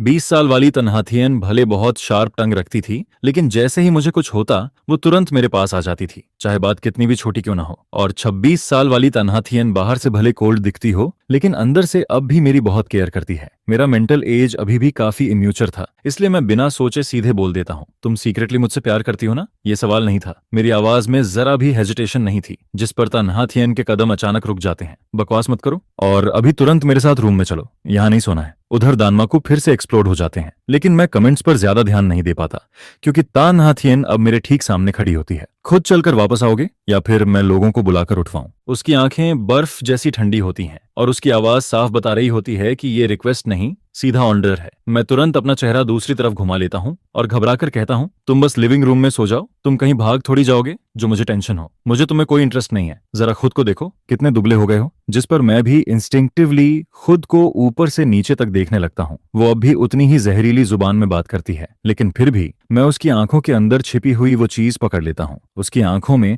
दर्द की एक हल्की सी चमक गुजरती है, जैसे मुझे हर्ट करते हुए वो खुद अपने दिल को भी काट रही हो। जिस पर मैं पूछता हूँ, तो फिर तुम मुझे बांधकर रखने पर इतनी अड़ी क्यों रहती हो? तुम जानते हो इस तमाम सालों में बहुत कुछ हुआ था। मैं तुम्हारे साथ जैसा बिहेव करती हूँ वो सब उन्हीं चीजों से जुड़ा है और तुम्हारी उस मेमोरी से भी जो तुम भूल चुके हो। सही कहा ना? इसके बाद वो धीरे धीरे सारी बातें बताने लगती है। शादी से पहले तुम डीएम के पीछे पागलों की तरह पड़े रहते थे, खुद को इतना टॉर्चर किया था कि आधे मरे जैसे हो गए थे। शादी के बाद शुरुआत में मैंने तुम्हें पूरी फ्रीडम दी थी, लेकिन पहली बार जब तुम उससे मिलकर लौटे तब तुमने 3 दिन तक खाना छोड़कर तमाशा किया था और बार बार डिवोर्स मांग रहे थे। मैंने मना किया था, लेकिन फिर भी तुम्हें उससे मिलने से नहीं रोका, यहाँ तक कि सीक्रेटली बॉडीगार्ड्स भी लगाए थे ताकि तुम्हारी प्रोटेक्शन हो सके। लेकिन फिर तुम खुद उसके घर के बाहर रोते हुए खड़े थे और कह रहे थे कि दीम की एंगेजमेंट हो चुकी है। यह सुनकर मेरा चेहरा और ज्यादा भारी होता चला जाता है। वो आगे कहती हैं, तुम उसके लिए बार बार घायल होते रहे, मैंने तुम्हें सच नहीं बताया था। अब उसका फियांसे भी है, लेकिन फिर भी वो तुम्हें फंसाए रखती थी। तुम्हारे कनेक्शंस इस्तेमाल करके तब फैमिली के कॉन्ट्रैक्ट्स छीनती रही। वो और उसका फियांसे तुम्हारा और मेरा खून चूस कर खुद मोटे हो रहे थे। उसने तुमसे शादी करने का वादा भी पूरा नहीं किया, यहाँ तक कि उसका एंगेजमेंट भी कभी टूटा नहीं। फिर भी तुम उसके लिए अपनी कलाई काटकर सुसाइड करने चले गए। स्लीपिंग पिल्स जमा करते रहे,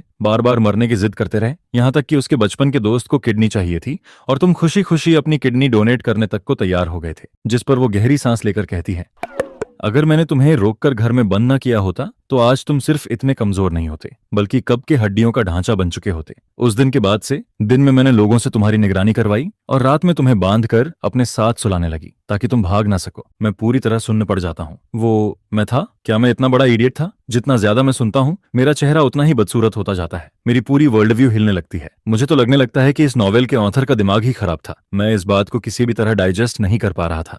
लेकिन फिर वो अचानक कहती है, अब तो तुम्हें कुछ याद भी नहीं है तो मुझे फर्क नहीं पड़ता। जिस पर मैं भी तुरंत खुद को जस्टिफाई करते हुए बोल पड़ता हूँ, लेकिन अब तो मैं सब भूल चुका हूँ ना। कौन जानता है कब तुम्हें फिर सब याद आ जाए। और तुम फिर वही मरने मारने वाले ड्रामे शुरू कर दो, इसलिए तुम्हें मेरे कमरे में ही रहना पड़ेगा। बेकार की रेजिस्टेंस मत करो, मुझे तुम्हारे साथ कुछ गलत करने में कोई इंटरेस्ट नहीं है। आखिरकार मुझे कॉम्प्रोमाइज करना पड़ता है। इतने सालों तक उसने मुझे कभी छोड़ा नहीं। यह सोचकर मेरे अंदर अजीब सी वार्मथ फील होती है। तन्हाथियन चाहे जुबान से कितनी भी कड़वी हो, लेकिन वो हमेशा फैमिली की तरह मेरे साथ खड़ी रही है। जिस पर मैं धीरे से कहता हूँ, ठीक है, वैसे भी खुद को देखकर मुझे भी खुद में कोई इंटरेस्ट नहीं बचा। इसके बाद तानहाथियन मुझे वापस मास्टर बेडरूम में ले जाती है और बड़े आराम से चेन निकालकर हम दोनों को एक साथ बांध देती है। वो सच में जो कहती है वही करती है। फिर वो बेड के दूसरे कोने में जाकर लेट जाती है, जबकि मेरी आंखों से नींद पूरी तरह गायब हो चुकी होती है। जिस पर मैं धीरे से बोलता हूँ, तानहाथियन, बेड पर सोना सच में बड़ा कंफर्टेबल है, लेकिन पूरा दिन थकी होने की वजह से और ऊपर से 2 बार डर जाने के कारण वो मुझे कोई जवाब नहीं देती। और फिर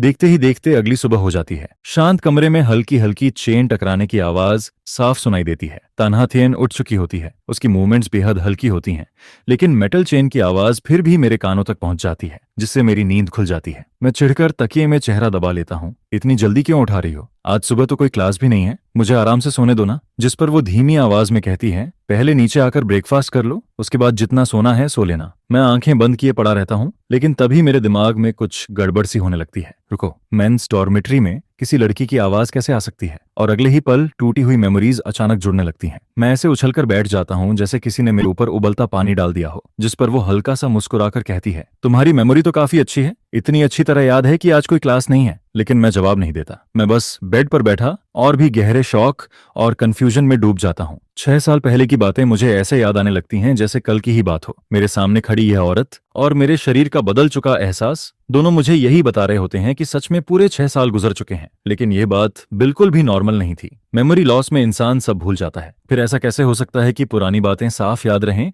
लेकिन बीच के पूरे 6 साल गायब हो जाएं? जिस पर मेरे दिमाग में एक और भी ज्यादा पागलपन भरा ख्याल आता है, क्या मैं टाइम ट्रैवल करके यहाँ आ गया हूँ? पता हूँ। इसी बीच नीचे से उसकी आवाज आती है, नीचे आकर ब्रेकफास्ट कर लो और आज थोड़ा कम खाना, कल की तरह फिर हॉस्पिटल मत पहुंच जाना। मैं बस धीमे से कुछ बड़बड़ाता हूँ और उसकी पतली सी फिगर को कमरे से बाहर जाते देखता रहता हूँ। दरवाजा धीरे से बंद हो जाता है, जिस पर मैं तुरंत चादर सिर तक खींच लेता हूँ, बिल्कुल किसी डरे हुए ऑस्ट्रिच की तरह, और अंधेरे में पड़े पड़े उसी शॉकिंग गेस के बारे में सोचता रहता हूँ। तभी अचानक एक आवाज सुनाई देती है, सॉरी मैं थोड़ा लेट हो गया। जिस पर मेरा पूरा शरीर अकड़ जाता है। मैं झटके से चादर हटाकर पूरे कमरे में नजर दौड़ाता हूँ। कौन है वहां? क्यूथन, हेलो, मैं कमरे में नहीं हूँ, मैं तुम्हारे दिमाग के अंदर हूँ। यह सुनते ही मेरा दिमाग सुन्न पड़ जाता है। बस अब तो पक्का स्किज़ोफ्रेनिया हो गया है। मैं पूरी तरह पैनिक में आ जाता हूँ। तुरंत बेड से कूदकर नंगे पैर कमरे से बाहर भागता हूँ। सीढ़ियों से नीचे दौड़ते हुए बस यही कोशिश करता हूँ कि उस अजीब आवाज से छुटकारा मिल जाए। उधर तानहाथियन डाइनिंग रूम में ब्रेकफास्ट कर रही होती है।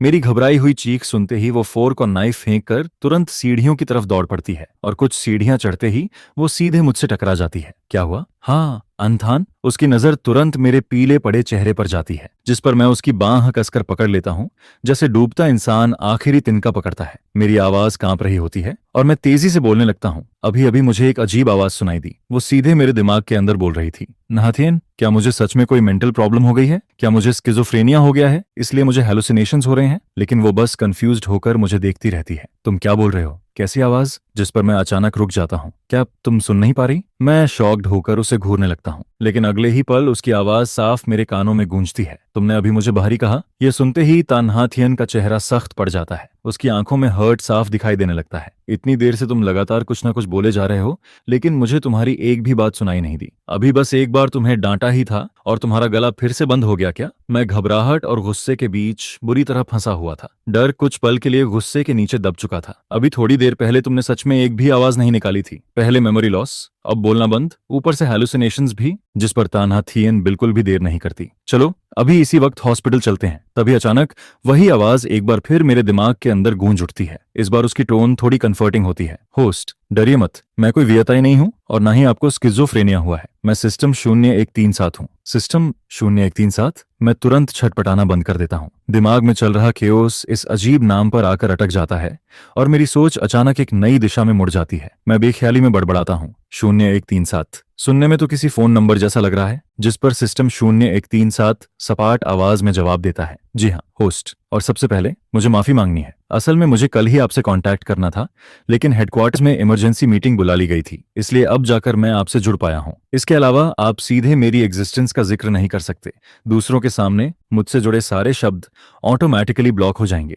हम सीधे कॉन्शियसनेस के जरिए बात कर सकते हैं। इससे ना सिर्फ सेफ्टी बनी रहेगी, बल्कि लोग आपको पागल भी नहीं समझेंगे। यह सुनकर मुझे आखिरकार सारी बात समझ आ जाती है। मतलब तनहा थियन भारी नहीं हुई थी, बल्कि मेरी बातें खुद ब खुद म्यूट हो रही थीं, जिस पर मेरा तनाव से तना हुआ दिमाग अचानक ढीला पड़ जाता है। यहाँ तक कि अंदर एक अजीब सी क्यूरियोसिटी भी पैदा होने लगती है। मैं मन ही मन कहता हूँ, 0137 नाम थोड़ा अजीब नहीं है क्या? अगले ही पल मेरे दिमाग के अंदर एक बोर सा इमोजी फ्लैश हो जाता है, जिसे देखकर मेरी आंखें फटी की फटी रह जाती हैं। अरे, इसके पास मीम्स भी हैं? मैं शौक में लगभग असली दुनिया में चीख ही पड़ता हूँ। तभी तन्हा थियन की आवाज मुझे रियलिटी में वापस खींच लाती है। क्यूथन, क्यूथन। वो मेरे चेहरे पर तेजी से बदलते एक्सप्रेशंस को देख रही होती है और उसकी बेचैनी अब चरम पर पहुंच चुकी होती है। कल मेमोरी लॉस, आज आवाज चली गई, फिर हैलुसिनेशंस और अब हवा में घूरते हुए फ्रीज हो जाना। उसकी आंखों में साफ पैनिक दिखाई देता है। तुम ठीक तो हो ना? हमें अभी हॉस्पिटल जाना पड़ेगा। जिस पर मैं तुरंत होश में लौटता हूँ। उसकी आंखों में छिपी चिंता और स्टबर्ननेस देखकर मैं जल्दी से हाथ हिलाकर खुद को नॉर्मल दिखाने की कोशिश करता हूँ। कुछ नहीं हुआ, कुछ नहीं, बस अभी नींद पूरी नहीं खुली,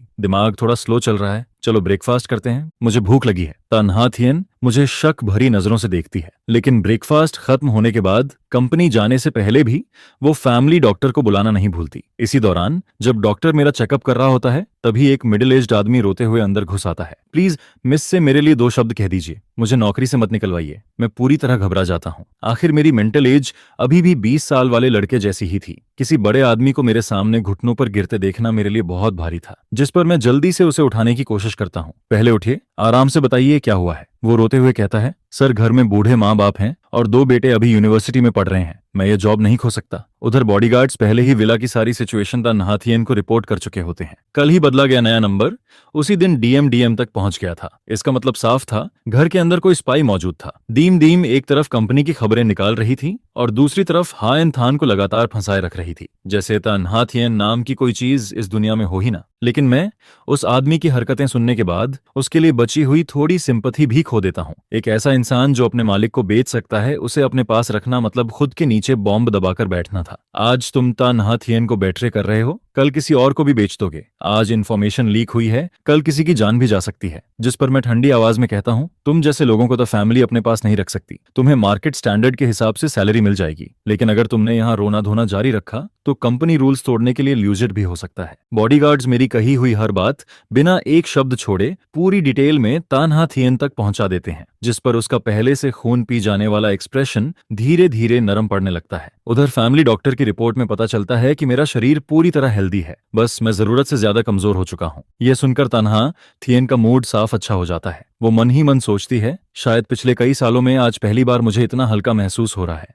बस यही चाहती हूँ कि अंथान का ये मेमोरी लॉस थोड़ा और लंबा चले। लेकिन अंथान, इस बार मैं तुम्हें फिर कभी भागने नहीं दूंगी। अगर तुम सच में सब भूल चुके हो तो फिर दोबारा कभी याद मत करना। हमेशा मेरे पास ही रहो, अपनी मर्जी से, हमेशा के लिए। इसके बाद मैं वापस बेडरूम में लौट आता हूँ और बेड पर लेटकर अपने दिमाग के अंदर मौजूद सिस्टम से बात करना शुरू कर देता हूँ। 0137, तुम्हारा ये नाम बदला जा सकता है क्या? जो नहीं जानते वो समझेंगे कोई फूड डिलीवरी कोड है। बिल्कुल बदल सकता है होस्ट। आप मुझे किस नाम से बुलाना चाहेंगे? सबसे पहले ये होस्ट वाला टोन बंद करो, मैं अभी इतना बूढ़ा नहीं हुआ हूँ। और तुम्हारा बोलने का तरीका भी थोड़ा बदलो, बहुत रोबोटिक लगता है, बिल्कुल फ्रिज जैसा ठंडा। समझ गया, मैं लाइवली मोड में स्विच कर सकता हूँ, क्या ऐसा ठीक रहेगा? हाँ, बस इंसानों जैसा लगना चाहिए, वरना तुमसे बात करने का भी मन नहीं करेगा। ठीक है, वैसे नाम से पहले मैं अपना फंक्शन एक्सप्लेन कर दूं। मैं मेल लीड रेस्क्यू डिपार्टमेंट से हूँ। मेरा काम मेल लीड को बचाना है। आसान भाषा में कहूँ तो मैं आपकी मदद करने आया हूँ। जिस पर मैं हैरानी से बोल पड़ता हूँ, मुझे बचाने की क्या जरूरत है? क्या तन्हा थियन द्वारा मुझे कैद करके रखने वाली बात, या फिर दीम का लगातार मुझे ट्रैप करना? तभी सिस्टम 0137 अचानक थोड़ा सीरियस हो जाता है। होस्ट, एक बात के लिए आपको मेंटली तैयार रहना होगा।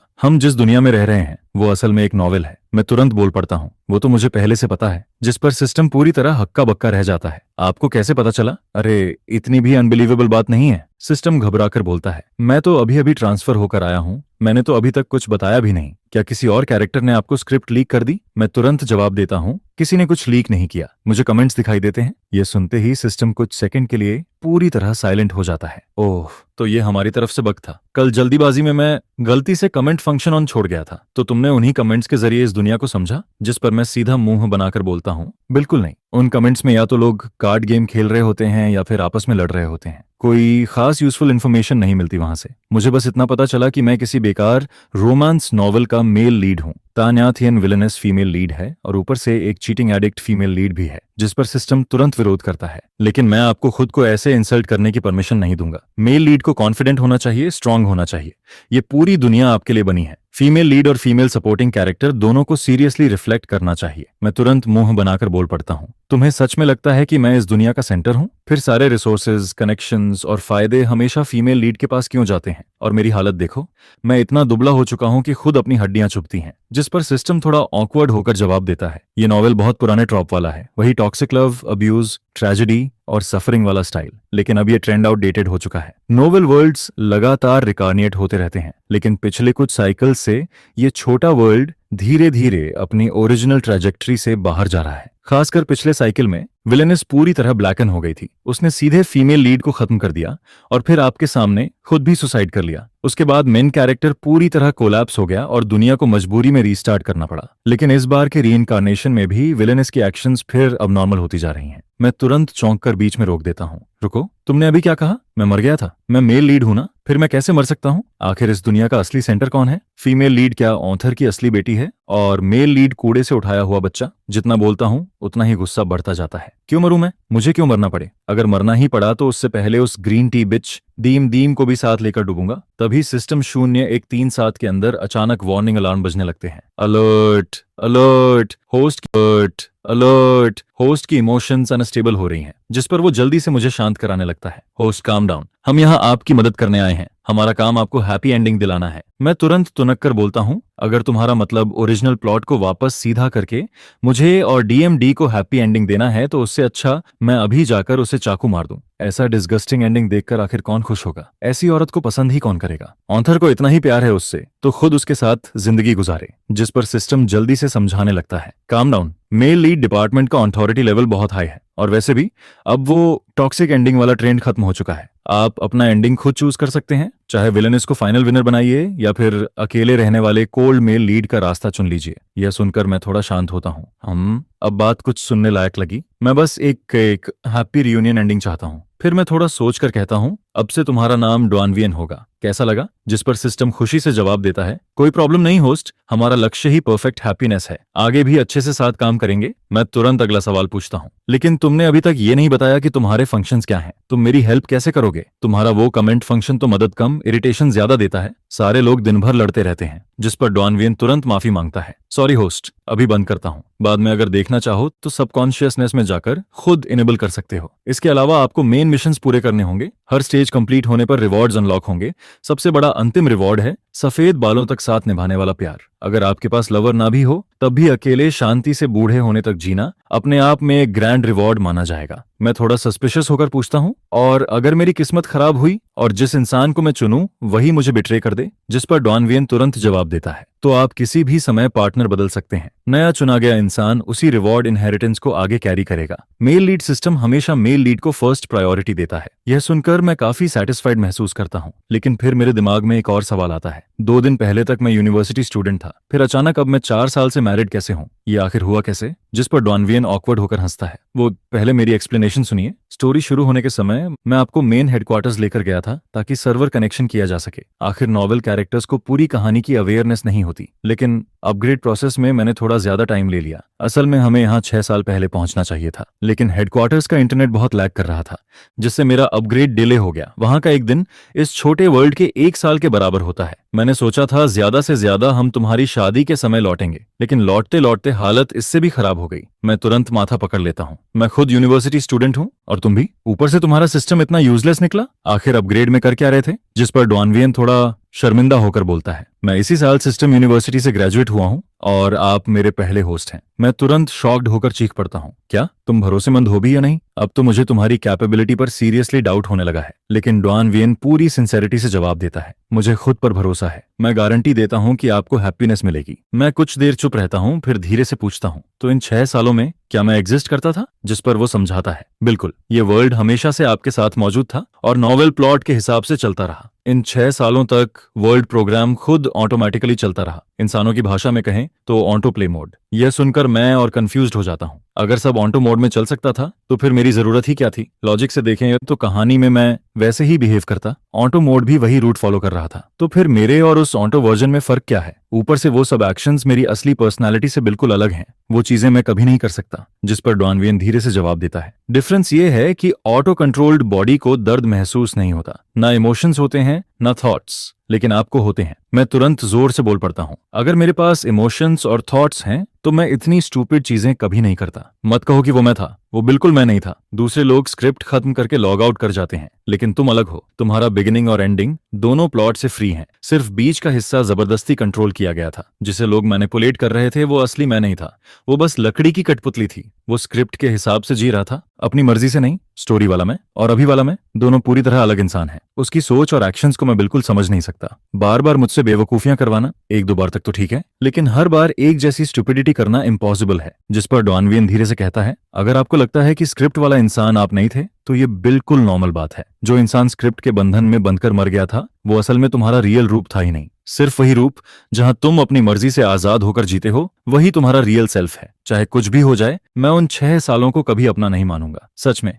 दिमाग पूरी तरह खराब हो गया था। मैं ऐसा बेहुदा काम कर ही नहीं सकता। सही याद आया, तुम्हारी एबिलिटी क्या है? मेरी एबिलिटी है टाइम को 3 बार पीछे घुमाना। अभी तुरंत मुझे 6 साल पहले वापस भेजो, हम मिशन को वहीं से शुरू करेंगे। जिस पर सिस्टम कहता है कि टाइम रिवाइंड सिर्फ थोड़े समय के लिए ही किया जा सकता है। ठीक है, तब फिलहाल इस स्किल को संभाल कर रखते हैं। वैसे मेन क्वेस्ट का नॉर्मल स्टेज क्या है? तुमने कहा ये मेन क्वेस्ट है, मतलब मेन क्वेस्ट के अलावा साइड क्वेस्ट भी होंगे, सही कहा ना? और क्या रिवॉर्ड में ब्लाइंड बॉक्स मिलता है? उसके अंदर क्या निकल सकता है? जिस पर वो जवाब देता है कि ये बात मुझे भी नहीं पता। साइड क्वेस्ट उन कैरेक्टर्स के हिसाब से ट्रिगर होंगे जिनसे तुम मिलोगे। उन्हें रैंडम तरीके से जारी किया जाएगा और तुम चाहो तो उन्हें कर सकते हो या इग्नोर भी कर सकते हो। यह सुनकर मुझे थोड़ा इंटरेस्ट आने लगता है। असल में इस प्रॉफिट वाले प्रोजेक्ट को जीत कर अपने हाथ में लेना सीधा मतलब था कि द फैमिली बाकी अनगिनत कंपनीज के बीच अपना रास्ता तोड़कर बाहर निकल आएगी। जिस पर उसी रात जब वीएन को टेंडर का रिजल्ट पता चलता है, वो खुद को वीएन कॉर्पोरेशन की बिल्डिंग के सबसे ऊपर वाले प्रेसिडेंट ऑफिस में बंद कर लेती है। पूरे फ्लोर पर उस समय सिर्फ वही अकेली मौजूद होती है। टेंडर रिजल्ट वाला ईमेल अभी भी कंप्यूटर स्क्रीन पर ठंडे तरीके से चमक रहा होता है और हर एक वर्ड उसकी आंखों में सुई की तरह चुभता रहता है। जिसके बाद वो धीरे से उठती है और floor to ceiling glass window के सामने जाकर हाई सिटी का चमकता हुआ नाइट व्यू देखने लगती है। वो जमीन जिसे वो पहले से अपनी कमर्शियल टेरिटरी का हिस्सा मान चुकी थी, अब जैसे उसकी नाकामी का मजाक उड़ा रही होती है। जिस पर वो पागलों की तरह सामान तोड़ना शुरू कर देती है। काफी देर तक गुस्सा निकालने के बाद वो हांफते हुए उस बिखरे हुए ऑफिस के बीच खड़ी रहती है। उसके लंबे बाल पूरी तरह बिखरे होते हैं और माथे पर पसीना जमा हो चुका होता है। तभी उसका फोन स्क्रीन अचानक चमकता है। कॉलर आईडी पर उसके फियांसे तेनहाथ बाज का नाम दिखाई देता है, लेकिन वो कॉल उठाती नहीं, बस उस फ्लैश होते नाम को घूरती रहती है। उसकी आंखों में बेहद ठंडी और डरावनी डार्कनेस दिखाई देती है। 3 महीने पहले गवर्नमेंट प्रोजेक्ट जीतने के लिए और टी फैमिली से 500 मिलियन का इन्वेस्टमेंट हासिल करने के बदले वीएनडीएन ने टीएनएच एटीबीएच के साथ एक गैम्बलिंग एग्रीमेंट साइन किया था। प्रोजेक्ट के अंदर टी फैमिली को 15% शेयर्स मिलने थे और प्रोजेक्ट के बाहर अगले 3 सालों में उसे हर साल 20% इंटरेस्ट के साथ पूरा पैसा लौटाना था। साथ ही अपनी खुद की 8% ओरिजिनल शेयर्स को मॉर्गेज भी रखना था। इतना ही नहीं, उसने अपने पिता वीएन फोंग थाई के सामने मिलिट्री ऑर्डर तक साइन कर दिया था। हालांकि वीएन फोंग थाई अब फ्रंट लाइन से हट चुका था, लेकिन इस सेकंड टियर पावर सर्कल में सिर्फ ताकत को रिस्पेक्ट मिलता था। फैमिली फीलिंग्स की किसी को परवाह नहीं थी। ऊपर से घर में पहले ही बहुत सारे बच्चे थे और बाहर भी नाजायज औलादों की भरमार थी। इस बार वीएनडीएन की इतनी बुरी हार के बाद उसकी पोजीशन पूरी तरह हिल चुकी थी। अगली सुबह वीएनडीएनएम जबरदस्ती खुद को संभालती है और अपना मूड ठीक करने की कोशिश करती है। जिसके बाद वो खुद कुछ छोटी टेक कंपनीज से कांटेक्ट करती है जिनके साथ पहले पार्टनरशिप की बात चल रही थी। फिर वो कुछ सेकेंडरी प्रोजेक्ट्स को आगे बढ़ाने लगती है ताकि शॉर्ट टर्म रिजल्ट्स दिखाकर अपने पिता का भरोसा वापस जीत सके। दोपहर होते ही तेनहाथ बाज के पिता तेचिन बिन्ह का कॉल आ जाता है, बिल्कुल वैसे ही जैसे उसने अंदाजा लगाया था। काफी देर तक दबाव डालने और ताने मारने के बाद कॉल खत्म हो जाता है, जिस पर वियन दीम दीम के चेहरे की मुस्कान तुरंत गायब हो जाती है और उसकी आंखें डरावनी ठंडक से भर जाती हैं। कुछ सेकंड बाद वो फोन को जोर से महंगी डेस्क पर दे मारती है। सच में गुस्से से फट जाऊंगी। अब हर कोई मौका देखकर मुझे लात मारना चाहता है क्या? दूसरी तरफ तन्हा थियन गवर्नमेंट प्रोजेक्ट हासिल करने के बाद पहले से भी ज्यादा बिजी हो चुकी होती है, लेकिन चाहे वो कितनी भी व्यस्त क्यों ना हो, हर घंटे बॉडीगार्ड से भेजी गई मेरी रिपोर्ट जरूर पढ़ती रहती है। वो रिपोर्ट मेरे घर के हालात के बारे में होती है। 3 घंटे बीत चुके होते हैं, लेकिन मैं अभी तक अपने रूम से एक कदम भी बाहर नहीं निकला होता। तन्हा थियन हमेशा से मेरी सबसे ज्यादा चिंता करती आई है, जिस पर उसके दिल में धीरे धीरे शक पैदा होने लगता है। बच्चे अगर जरूरत से ज्यादा शांत रहें तो जरूर कुछ गड़बड़ कर रहे होते हैं, इसलिए वो तुरंत बॉडीगार्ड को दरवाजा नॉक करने और विला जाकर देखने का ऑर्डर देती है। यंग मास्टर, आप अंदर हैं क्या? जिस पर मैं गेम खेलते हुए जवाब देता हूँ, मैं गेम खेल रहा हूँ। क्या हुआ? बॉडीगार्ड तुरंत रिपोर्ट करता है, यंग मास्टर रूम में गेम खेल रहे हैं, कोई प्रॉब्लम नहीं है। यह सुनकर ही तन्हा थियन चैन की सांस लेती है।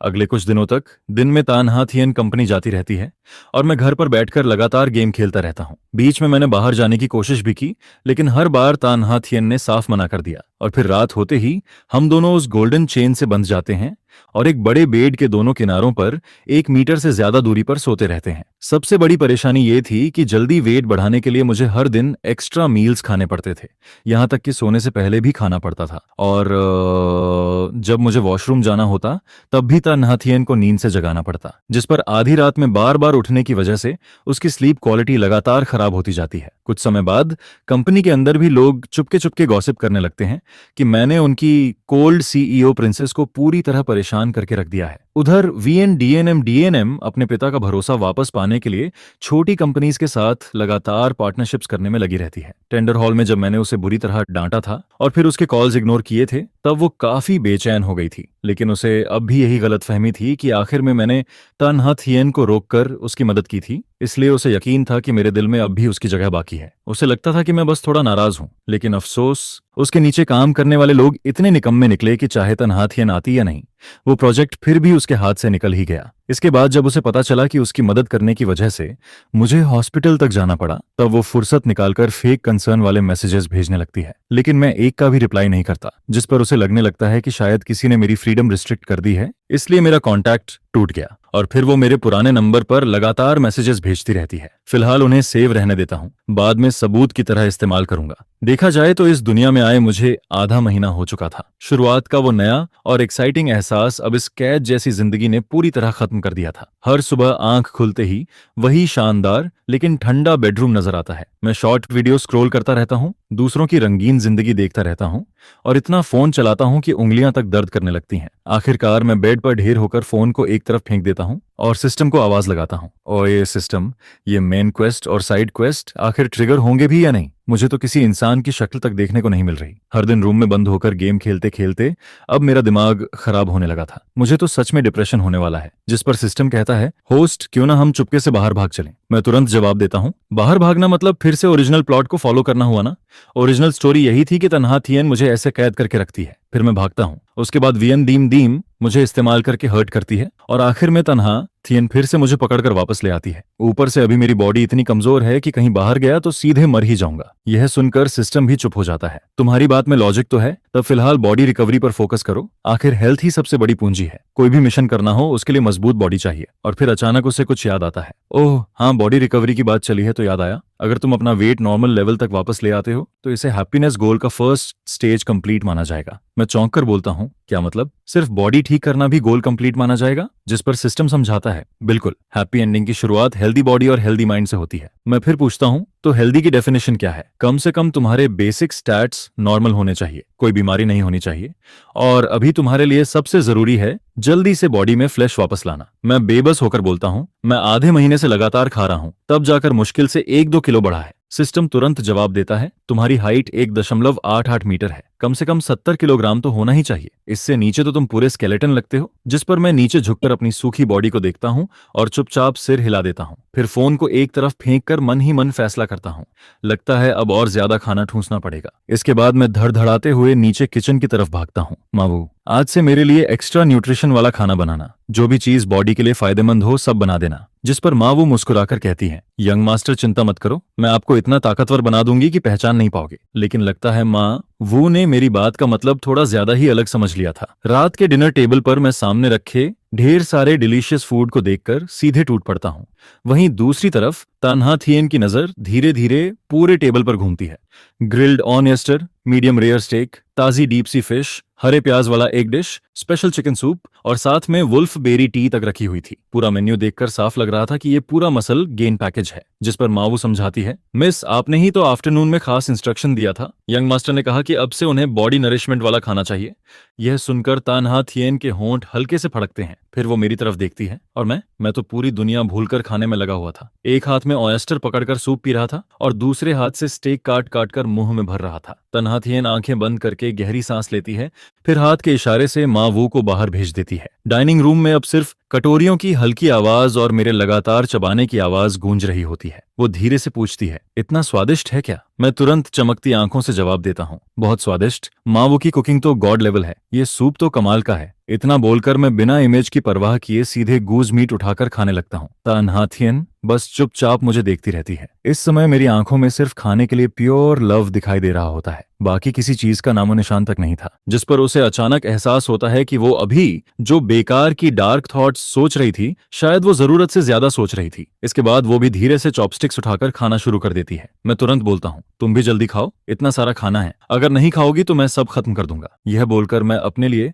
फिर से सूप का बड़ा बाउल भर लेता हूँ। अब मैं पूरी सीरियसनेस के साथ वेट गेन मिशन पूरा करना चाहता था। दूसरी तरफ तान्हा थिएन मुझे ऐसे खाते हुए देखती है जैसे कोई ड्रैगन सब निकल रहा हो। उसकी आईलिड्स लगातार फड़कने लगती हैं। फिर वो कैजुअल तरीके से बोलती है, थोड़ा धीरे खाओ, ऐसे खाना मत ठूंसो, पिछली बार की तरह फिर हॉस्पिटल मत पहुंच जाना। लेकिन मैं अंदर से बहुत खुश था। मैं तो बस यही कैलकुलेशन कर रहा था कि आज की मील से कितने ग्राम फ्लैश और बढ़ेंगे। उधर सिस्टम भी लगातार मेरी कैलोरी इंटेक मॉनिटर कर रहा होता है। फिलहाल सब कुछ सेफ लिमिट के अंदर था, जिस पर मैं और निश्चिंत होकर फिर से ग्रीन ऑनियन फ्राइड एग उठाकर खाने लगता हूँ। मुझे इतने मजे से खाते देखकर तान्हा थिएन का मूड भी काफी अच्छा हो जाता है। धीरे धीरे रात गहराने लगती है। वो मुझसे 1 मीटर से भी कम दूरी पर बेड के दूसरी तरफ लेटी होती है, लेकिन आज उसकी बॉडी टेम्परेचर थोड़ा ज्यादा महसूस हो रहा था। उसका माइंड भी हल्का हल्का डिस्टर्ब होने लगता है। हाल के दिनों में कियो थान का बिहेवियर सच में ऐसा लग रहा था जैसे उसने सब कुछ भूल चुका हो। पिछले कई सालों की बातें किसी एक्टिंग की तरह नहीं लग रही थीं। इतनी लंबी दूरी और कोल्डनेस कोई इंसान फेक नहीं कर सकता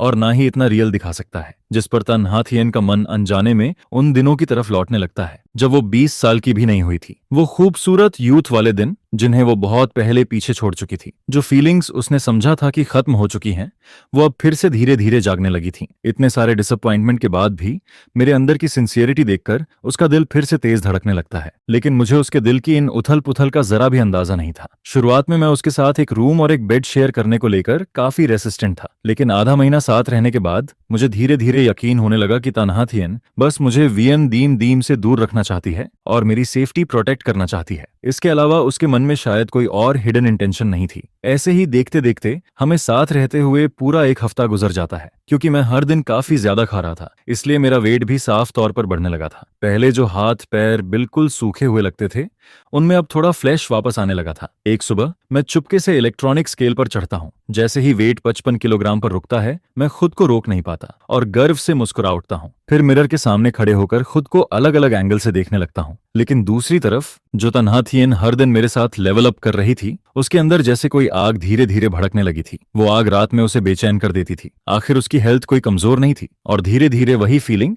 उसके लिए एक साइलेंट टॉर्चर बनती जा रही थी। वो अक्सर आधी रात में अचानक जाग जाती और कमरे की हल्की रोशनी में चुपचाप मुझे सोते हुए देखती रहती, जबकि मैं इन सब बातों से पूरी तरह बेखबर था। मुझे ऐसे बेफिक्र सोते देखकर उसके दिल की वो जलती हुई फीलिंग्स आखिरकार एक लाचार सांस में बदल जाती हैं। शायद अभी धीरे धीरे आगे बढ़ना ही बेहतर होगा। वो ना तो मुझे जगाने की हिम्मत कर पा रही थी, ना ही ठंडे पानी से नहाकर खुद को जबरदस्ती शांत कर पा रही थी, और ना ही मुझसे खुलकर अपनी हालत के बारे में कुछ कह पा रही थी। और फिर एक और लंबी रात गुजरने लगती है। वही जलती हुई बेचैनी फिर से उसके अंदर उमड़ पड़ती है, बल्कि इस बार पहले से भी ज्यादा तीव्र, जिस पर तान्हा थिएन के माथे पर हल्का पसीना उभर आता है। वो धीरे से ब्लैंकेट हटाती है, फिर चाबी निकालकर अपने हाथ की हैंडकफ खोल देती है। उधर मैं गहरी नींद में था, लेकिन आदत से मजबूर होकर करवट बदलते हुए उसके और करीब लुढ़क जाता हूँ। मेरा हाथ सीधे उसकी बांह की स्किन को छू जाता है, जिस पर तान्हा थिएन ऐसे घबरा जाती है जैसे किसी ने उसके दिल पर अटैक कर दिया हो। वो लगभग भागते हुए बाथरूम की तरफ दौड़ पड़ती है ताकि अपने दिमाग में चल रहे उन अजीब थॉट्स को किसी तरह शांत कर सके। अगली सुबह जब मैं उठता हूँ मुझे रात की किसी भी बात का जरा सा अंदाजा नहीं होता। मैं हमेशा की तरह नीचे जाकर ब्रेकफास्ट खाने लगता हूँ। तिया न्या थियन मुझे हर दिन थोड़ा हेल्थी होते देख अंदर ही अंदर काफी खुश होती है, जिस पर मैं अचानक बोल पड़ता हूँ, नहा थियन, घर में रह रहकर अब बोर हो गया हूँ। मैं बाहर जाना चाहता हूँ और मुझे लगता है कि अब मुझे कोई जॉब भी ढूंढ लेनी चाहिए। हर दिन तुम्हारे घर में पड़े रहना अच्छा नहीं लग रहा। यह सुनकर तानहा थियन अचानक हंस पड़ती है। तुम सच में पहले जैसे ही हो। जब खुद को कोसना शुरू करते हो तो किसी को नहीं छोड़ते, यहाँ तक कि खुद को भी नहीं। फिर वो थोड़ा सीरियस होकर कहती है, तुम जानते हो ना कि मैं तुम्हें बाहर नहीं जाने देना चाहती। मैं तुरंत मुंह फुलाकर बोलता हूँ, लेकिन मैं घर में सड़ने वाला हूँ। मैं कोई वो वाला कियू थान नहीं हूँ जो किसी लड़की के लिए मरने मारने पर उतर आए। मैं तो 20 साल वाला कियू थान हूँ। मैं आगे बढ़ना चाहता हूँ, मेहनत करना चाहता हूँ, पॉजिटिव जिंदगी जीना चाहता हूँ। मुझे जॉब चाहिए, चाहे कोई भी काम हो। नहीं आता तो सीख लूंगा, लेकिन मैं हर समय तुम्हारे घर में पाला जाने वाला पेट नहीं बनना चाहता। अभी तो खुद को इंसान से ज्यादा डॉग या कैट जैसा फील कर रहा हूँ। जिस पर सिस्टम तुरंत एक्साइटेड होकर बोल पड़ता है, होस्ट, अभी आप इतने कूल लग रहे हो। यही तो आपका रियल रूप है। वो ओरिजिनल प्लॉट वाला इंसान आपका असली सेल्फ था ही नहीं। और फिर वो आगे बोलता है, देखो, नेटिजन्स भी आपकी तारीफ कर रहे हैं। आप बस अपनी जिंदगी खुद कंट्रोल करना चाहते हो। जरूरी नहीं कि बहुत आउटस्टैंडिंग बनो, लेकिन कम से कम अपने फैसले खुद लेने का हक तो हो। मैं मन ही मन सिर हिलाता हूँ। अभी मैं सबसे ज्यादा यही चाहता हूँ कि काम करूं, पैसे कमाऊं, सोसाइटी में वापस जाऊं, इंडिपेंडेंट बनूं और फिर से खुद जैसा इंसान बनूं। यह सुनकर तानहा थियन कुछ सेकंड तक मुझे चुपचाप देखती रहती है। उसकी आंखों में हल्की नॉस्टैल्जिया उभर आती है। मैंने बहुत सालों बाद तुम्हारा ये रूप देखा है। और फिर अचानक बोल पड़ती है, ठीक है, तुम मेरे असिस्टेंट बनोगे, हर दिन मेरे साथ रहोगे, कोई दूसरा ऑप्शन नहीं है। मैं तुरंत मुंह बनाकर बोलता हूँ, नहा थियन, तुम फिर से अनहैप्पी लग रही हो। अपना एक्सप्रेशन देखो जरा, तुम्हारी आंखें भी डरावनी हो गई हैं। अच्छा ठीक है, मान गया, तुम्हारा असिस्टेंट बन जाऊंगा। मैं जानबूझकर ड्रामा करते हुए बोलता हूँ, वैसे दिन के 24 घंटे तुम्हारे साथ रहना सोचकर ही घुटन हो रही है। अब खुश? जिस पर वो धीरे से जवाब देती है, मैं ऐसा सिर्फ इसलिए कर रही हूँ क्योंकि मुझे डर है कि तुम मुझे धोखा देकर भाग जाओगे, कहीं जॉब का बहाना बनाकर फिर से उस वीएन के पास ना चले जाओ और फिर वही ड्रामा शुरू हो जाए जहां मुझे तुम्हें बचाने भागना पड़े। यह सुनकर मुझे अचानक सिस्टम की वो बात याद आती है जिसमें उसने बताया था कि पिछले टाइमलाइन में वीएन को खुद खत्म करने के बाद द एनएचटीएन भी मेरे पीछे चली गई थी। सच कहूं तो मुझे आज तक समझ नहीं आया कि तन्हा थियन आखिर मुझसे इतना प्यार कैसे कर बैठी। हमारी रिलेशनशिप तो हमेशा नॉर्मल ही थी। अभी भी ब्रेकफास्ट करते करते हम झगड़ पड़ते हैं। पूरे 20 सालों में यही होता आया था। दो बातें ठीक से नहीं होती थीं कि लड़ाई शुरू हो जाती थी, फिर थोड़ी देर बाद वापस पैचअप भी हो जाता था। मैं चाहे जितना सोचूं, समझ ही नहीं पाता कि उसने इतना एक्सट्रीम फैसला क्यों लिया। कहीं तन्हा थियन भी उस ग्रीन टी बिच वियन दीम दीम जैसी तो नहीं, जो इंसान के मरने के बाद ही अपनी फीलिंग्स समझ पाती है। जिस पर मैं आखिर हार मानकर बोल देता हूँ, ठीक है, असिस्टेंट बनना है तो बन जाता हूँ। इसके बाद जब ब्लैक लग्जरी कार धीरे धीरे तक ग्रुप के सामने रुकती है, तब आसपास आते जाते एम्प्लॉयज अनजाने में अपनी चाल धीमी कर देते हैं। कार का दरवाजा खुलता है और बाहर उतरती है उनकी आइस क्वीन सी ओ तन्हा थियन। हमेशा की तरह उसका एक्सप्रेशन ठंडा और दबाव भरा होता है, लेकिन अगले ही पल सभी की नजरें उसके पीछे उतरते हुए मुझ पर टिक जाती हैं, जिस पर पूरे माहौल में हलचल मच जाती है। तन्हा थियन आसपास के लोगों की नजरों की बिल्कुल परवाह नहीं करती। वो सीधे मेरा हाथ पकड़ती है और मुझे लेकर सीईओ प्राइवेट एलिवेटर की तरफ बढ़ जाती है। उधर एम्प्लॉयज के बीच गॉसिप एक्सप्लोजन शुरू हो जाता है। कुछ लोग तो तुरंत फोन निकालकर कंपनी गॉसिप ग्रुप में मैसेजेस उड़ाने लगते हैं। अरे ये क्या हो रहा है? वो आदमी क्यू था नहीं है क्या? वही जो पहले हमेशा डीएनएम के पीछे पागल घूमता था और मैडम था उसे कंपनी लेकर आई है। ये तो बड़ा मसालेदार मामला लग रहा है। इसी बीच एलिवेटर डिंग की आवाज के साथ खुलता है। सबसे पहले तान्या थियन बाहर निकलती है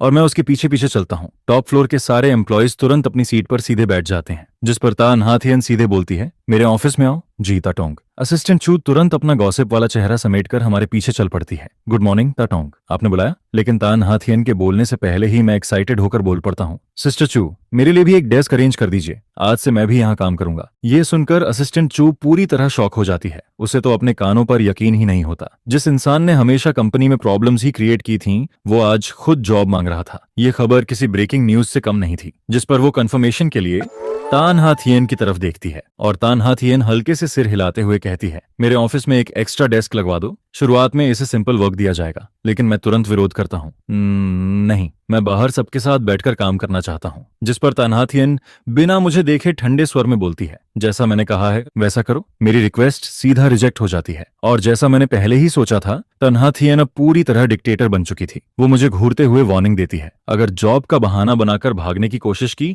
तो जिंदगी भर घर से बाहर कदम नहीं रख पाओगे। जिसके बाद मैं बाहर निकलता हूँ और तुरंत महसूस करता हूँ कि आसपास के सभी लोग मुझे घूर रहे हैं। हर किसी की आंखों में गॉसिप की चमक साफ दिखाई दे रही थी। कुछ सेकंड के लिए माहौल अजीब सा हो जाता है, लेकिन मैं ऐसा मुस्कुराता हूँ जैसे आखिरकार मुझे अपना ट्राइब मिल गया हो। फिर मैं खुद आगे बढ़कर सबसे फ्रेंडली टोन में बोलता हूँ, हेलो एवरीवन, जिस पर सब लोग घबराकर जवाब देते हैं, हेलो सर। मैं हंसते हुए कहता हूँ, अब से हम सब कॉलीग्स हैं। मैं बिल्कुल नया ऑफिस वर्कर हूँ, तो आगे गाइडेंस देना। जिस पर सब लोग जल्दी जल्दी सिर हिलाने लगते हैं, जी जरूर। और मैं ऐसे एक्टिंग करता हूँ जैसे मुझे उनकी क्यूरियस नजरों का जरा भी एहसास नहीं हो रहा। भीड़ की नजरें बहुत जल्दी मुझ पर नेचुरली सेट होने लगती हैं। सिर्फ कुछ कैजुअल बातें करने के बाद ही जो माहौल पहले काफी टेंस था वो काफी हद तक नॉर्मल होने लगता है, जिस पर वहां मौजूद एम्प्लॉयज आखिरकार अपनी गॉसिप वाली क्यूरियोसिटी कंट्रोल नहीं कर पाते और फिर धीरे धीरे टटोलते हुए पूछना शुरू करते हैं, सर अगर बुरा ना माने तो आपका और तातोंग का रिश्ता आखिर है क्या? मैं हल्के से आंखें झपकाता हूँ, जिस पर बिना रुके बहुत नेचुरल तरीके से जवाब देता हूँ, हम दोनों बचपन के दोस्त हैं और पुराने क्लासमेट्स भी। यह सुनकर सब लोग तुरंत समझ जाते हैं, ओह तो ये चाइल्डहुड फ्रेंड्स वाला मामला है, जिस पर सबके अंदर क्यूरियोसिटी और बढ़ जाती है कि आखिर ये मिस्टीरियस इंसान कौन है। तभी असिस्टेंट चू लॉजिस्टिक्स डिपार्टमेंट के लोगों को लेकर अंदर आता है और उनके साथ नया ऑफिस डेस्क, चेयर और एकदम ब्रांड न्यू कंप्यूटर सेटअप भी होता है। वो लोग इधर आते हैं और देखते हैं कि मैं एम्प्लॉयज के बीच घिरा हुआ खड़ा हूँ, जिस पर असिस्टेंट चू तुरंत रुक जाता है और बहुत रिस्पेक्टफुल टोन में बोलता है, कोजिया आप अभी तक टोंग के ऑफिस में क्यों नहीं गए? उसका ये को गिया कहना ऐसा लगता है जैसे शांत झील में किसी ने बड़ा पत्थर फेंक दिया हो। पूरे ऑफिस के लोगों के दिल में तूफान उठने लगता है, माहौल एकदम साइलेंट हो जाता है। क्या ये वही लेजेंडरी को गिया है जिसका रिश्ता था तोंग के साथ बेहद खराब बताया जाता है? सोचने वाली बात भी थी, आखिर था नहा थियन जैसी वुमन के साथ ओपनली खड़ा होने वाला आदमी और कौन हो सकता था। लेकिन उन्हें बिल्कुल अंदाजा नहीं था कि उस समय सीईओ ऑफिस के स्पेशल वन वे ग्लास के पीछे तन्हा थियन चुपचाप मुझे ऑब्जर्व कर रही होती है। उसकी नजरें शीशे के पार सीधे मुझ पर टिकी रहती हैं। उसकी आंखों में बेहद कॉम्प्लिकेटेड इमोशंस घूम रहे होते हैं, थोड़ा डाउट, थोड़ा ऑब्जर्वेशन और थोड़ा पॉजिटिवनेस, जिसे वो जबरदस्ती दबाने की कोशिश कर रही होती है। हाल ही में अनथान सच में बहुत ओबीडियंट हो गया है, यहाँ तक कि उसके अंदर फिर से 20 साल की उम्र वाली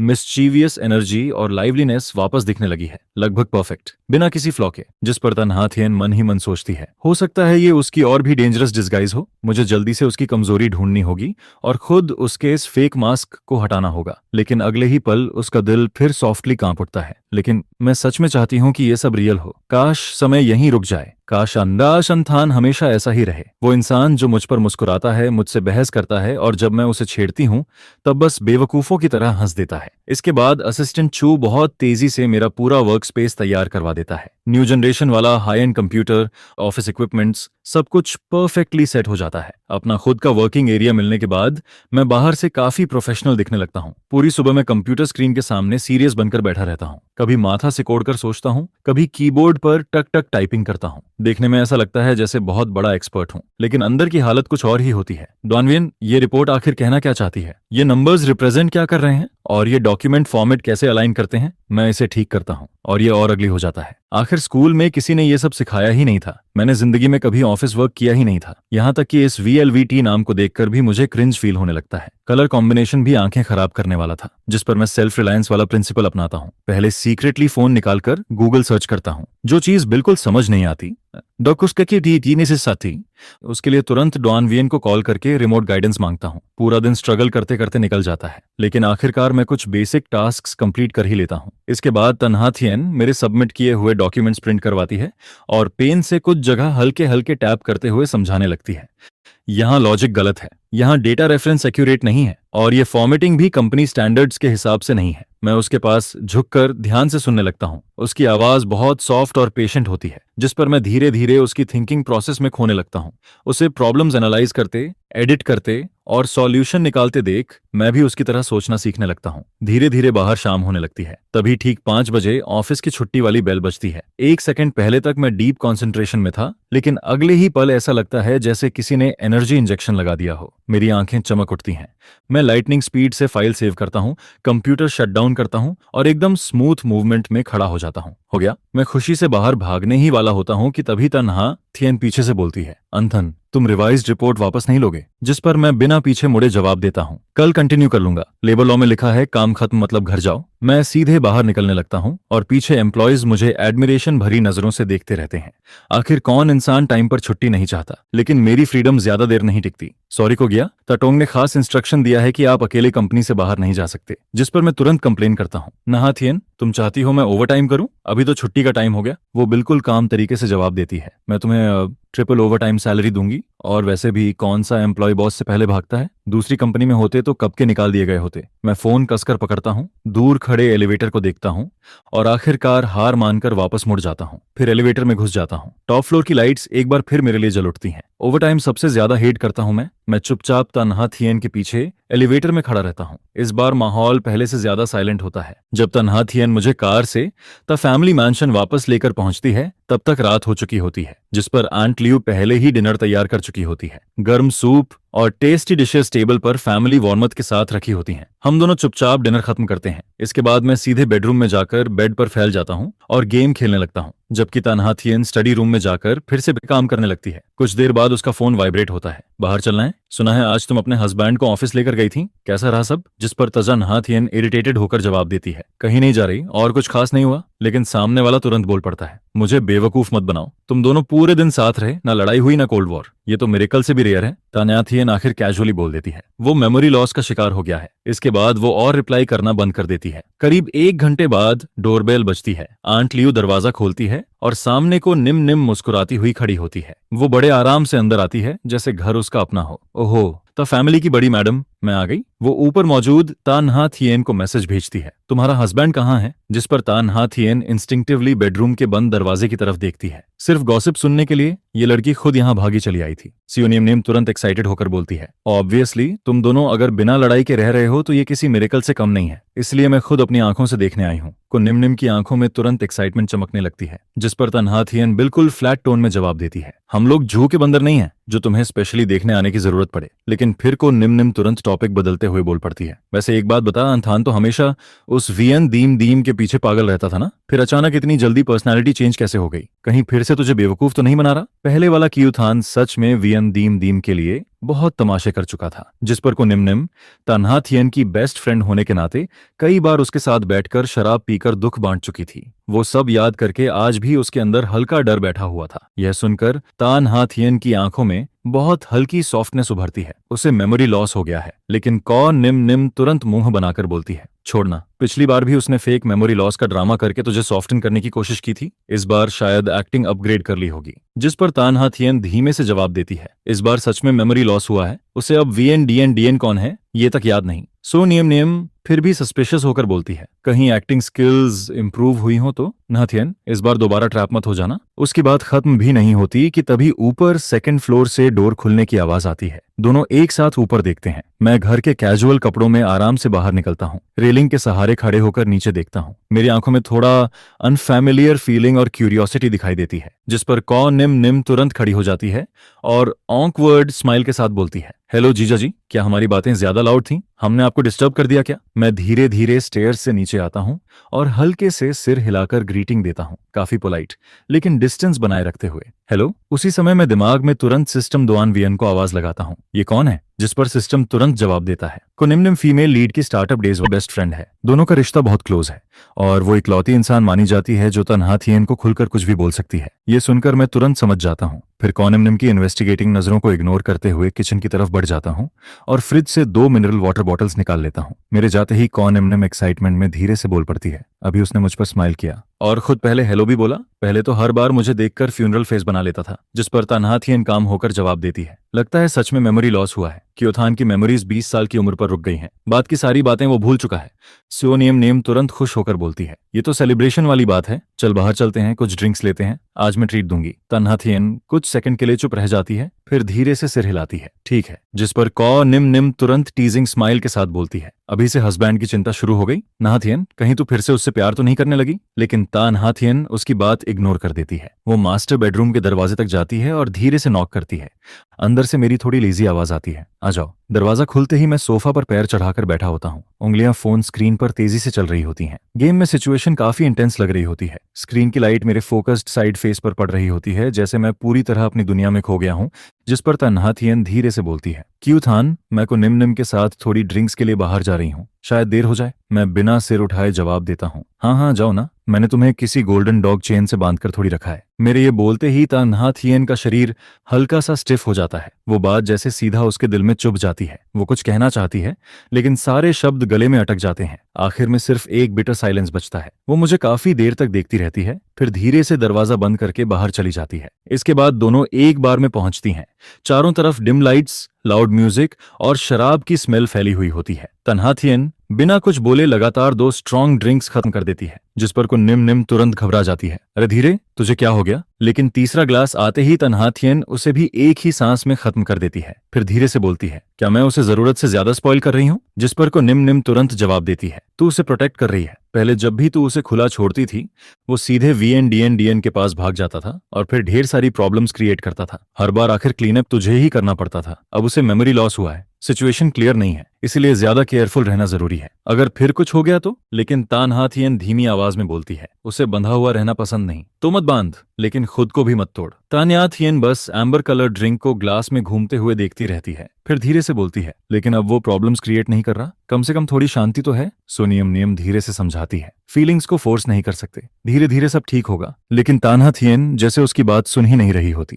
वो फिर खुद के लिए एक और ग्लास भर लेती है, जिस पर कौन निम निम हेल्पलेस होकर सिर हिला देती है। उसे समझ आ जाता है कि आज रात उसे ड्रिंकिंग पार्टनर बनना ही पड़ेगा। दोनों की ब्यूटीफुल अपीयरेंस पहले से ही बार में काफी अटेंशन खींच रही होती है। ज्यादा देर नहीं गुजरती कि एक लंबा आदमी ड्रिंक लेकर उनके पास आकर बैठ जाता है। वो मुस्कुराते हुए बोलता है, हेलो ब्यूटीफुल लेडीज, अकेले शराब पीना बोरिंग नहीं लगता? क्या मैं ज्वाइन कर सकता हूँ? जिस पर कौन निम निम पोलाइट तरीके से बोलती है, सॉरी मेरी फ्रेंड मैरिड है। लेकिन वो आदमी शेमलेस स्माइल के साथ जवाब देता है, मैरिड होने से फ्रेंडशिप थोड़ी रुक जाती है। वैसे भी मैडम का मूड ठीक नहीं लग रहा, थोड़ा बात कर लेते हैं। इस बार तन्हा थियन खुद कोल्ड वॉइस में बोलती है, मैं शादीशुदा हूँ। उस आदमी की स्माइल थोड़ी स्टिफ हो जाती है। उसकी नजर तन्हा थियन की खाली रिंग फिंगर पर जाती है।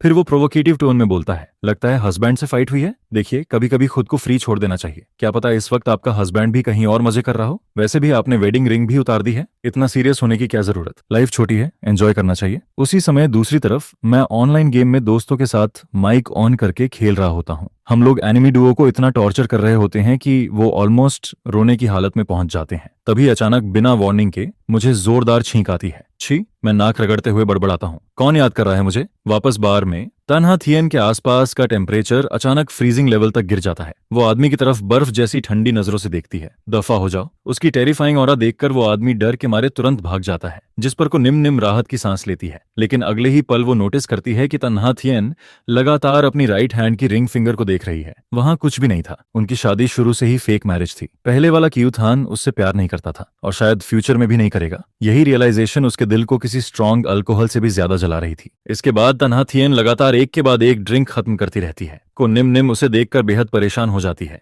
लेकिन उसे समझ नहीं आता कि क्या बोले। आखिर जब तन्हा थियन काफी ड्रंक हो जाती है, तब को निम निम हार मानकर अपने लोगों को बुलाती है ताकि इस ड्रंक बॉस लेडी को सेफली घर पहुंचाया जा सके। रात का अंधेरा धीरे धीरे गहराने लगता है जब ड्राइवर तन्हा थियन को सहारा देकर कार से नीचे उतारता है। ठंडी रात की हवा उसके चेहरे से टकराती है, जिस पर उसका दिमाग थोड़ा क्लियर होने लगता है।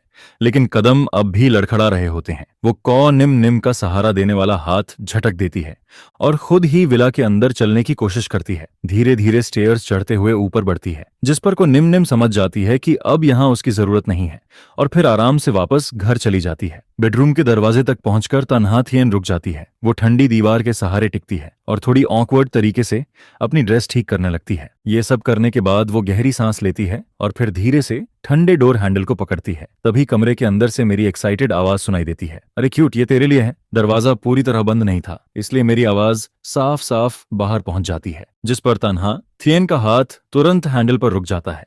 ऐसा लगता है जैसे उसके पूरे शरीर का खून उसी पल जम गया हो और अगले ही सेकंड उबलते हुए सिर तक चढ़ गया हो। बार में उस आदमी की कही बातें अचानक उसके दिमाग में फिर से गूंजने लगती हैं, जैसे कोई शाप सच हो गया हो। उसके मन में तुरंत एक हॉरिफाइंग थॉट जन्म लेता है। क्यूथान ने कभी मेमोरी लॉस नहीं खोया था, वो हमेशा उसे धोखा दे रहा था। 20 साल वाले इनोसेंट लड़के जैसा बिहेवियर, वो सॉफ्ट एक्सप्रेशंस, वो ओबीडियंट एक्ट्स, ये सब बस केयरफुली बुना हुआ झूठ था। और शायद जहां उसकी नजर नहीं पहुंचती, वहां क्यूथान अब भी वीएन दीम दीम से सीक्रेटली कांटेक्ट में था। यहां तक कि उसे इतने प्यार से क्यूट कहकर बुला रहा था। सालों से तन्हा थियन अपने सपनों में काउंटलेस बार क्यूथान को पुकारती रही थी। वो हमेशा चाहती थी कि एक दिन क्यूथान भी उसे इतने प्यार से बुलाए, लेकिन उसने कभी नहीं बुलाया, एक बार भी नहीं। और अब वही शब्द वो किसी दूसरी औरत के लिए इस्तेमाल कर रहा था, जिस पर तन्हा थियन के अंदर जेलसी और शराब का नशा मिलकर खौलने लगता है।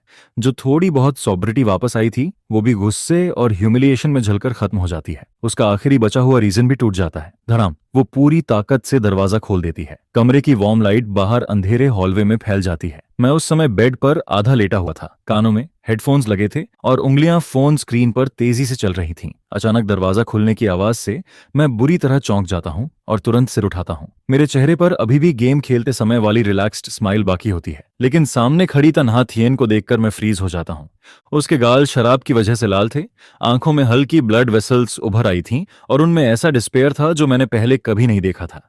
उसकी यूजुअल कोल्ड एलिगेंस पूरी तरह गायब हो चुकी थी। वो इस वक्त किसी घायल जानवर जैसी लग रही थी, जिसे कोने में धकेल दिया गया हो। वो मुझे घूरती रहती है।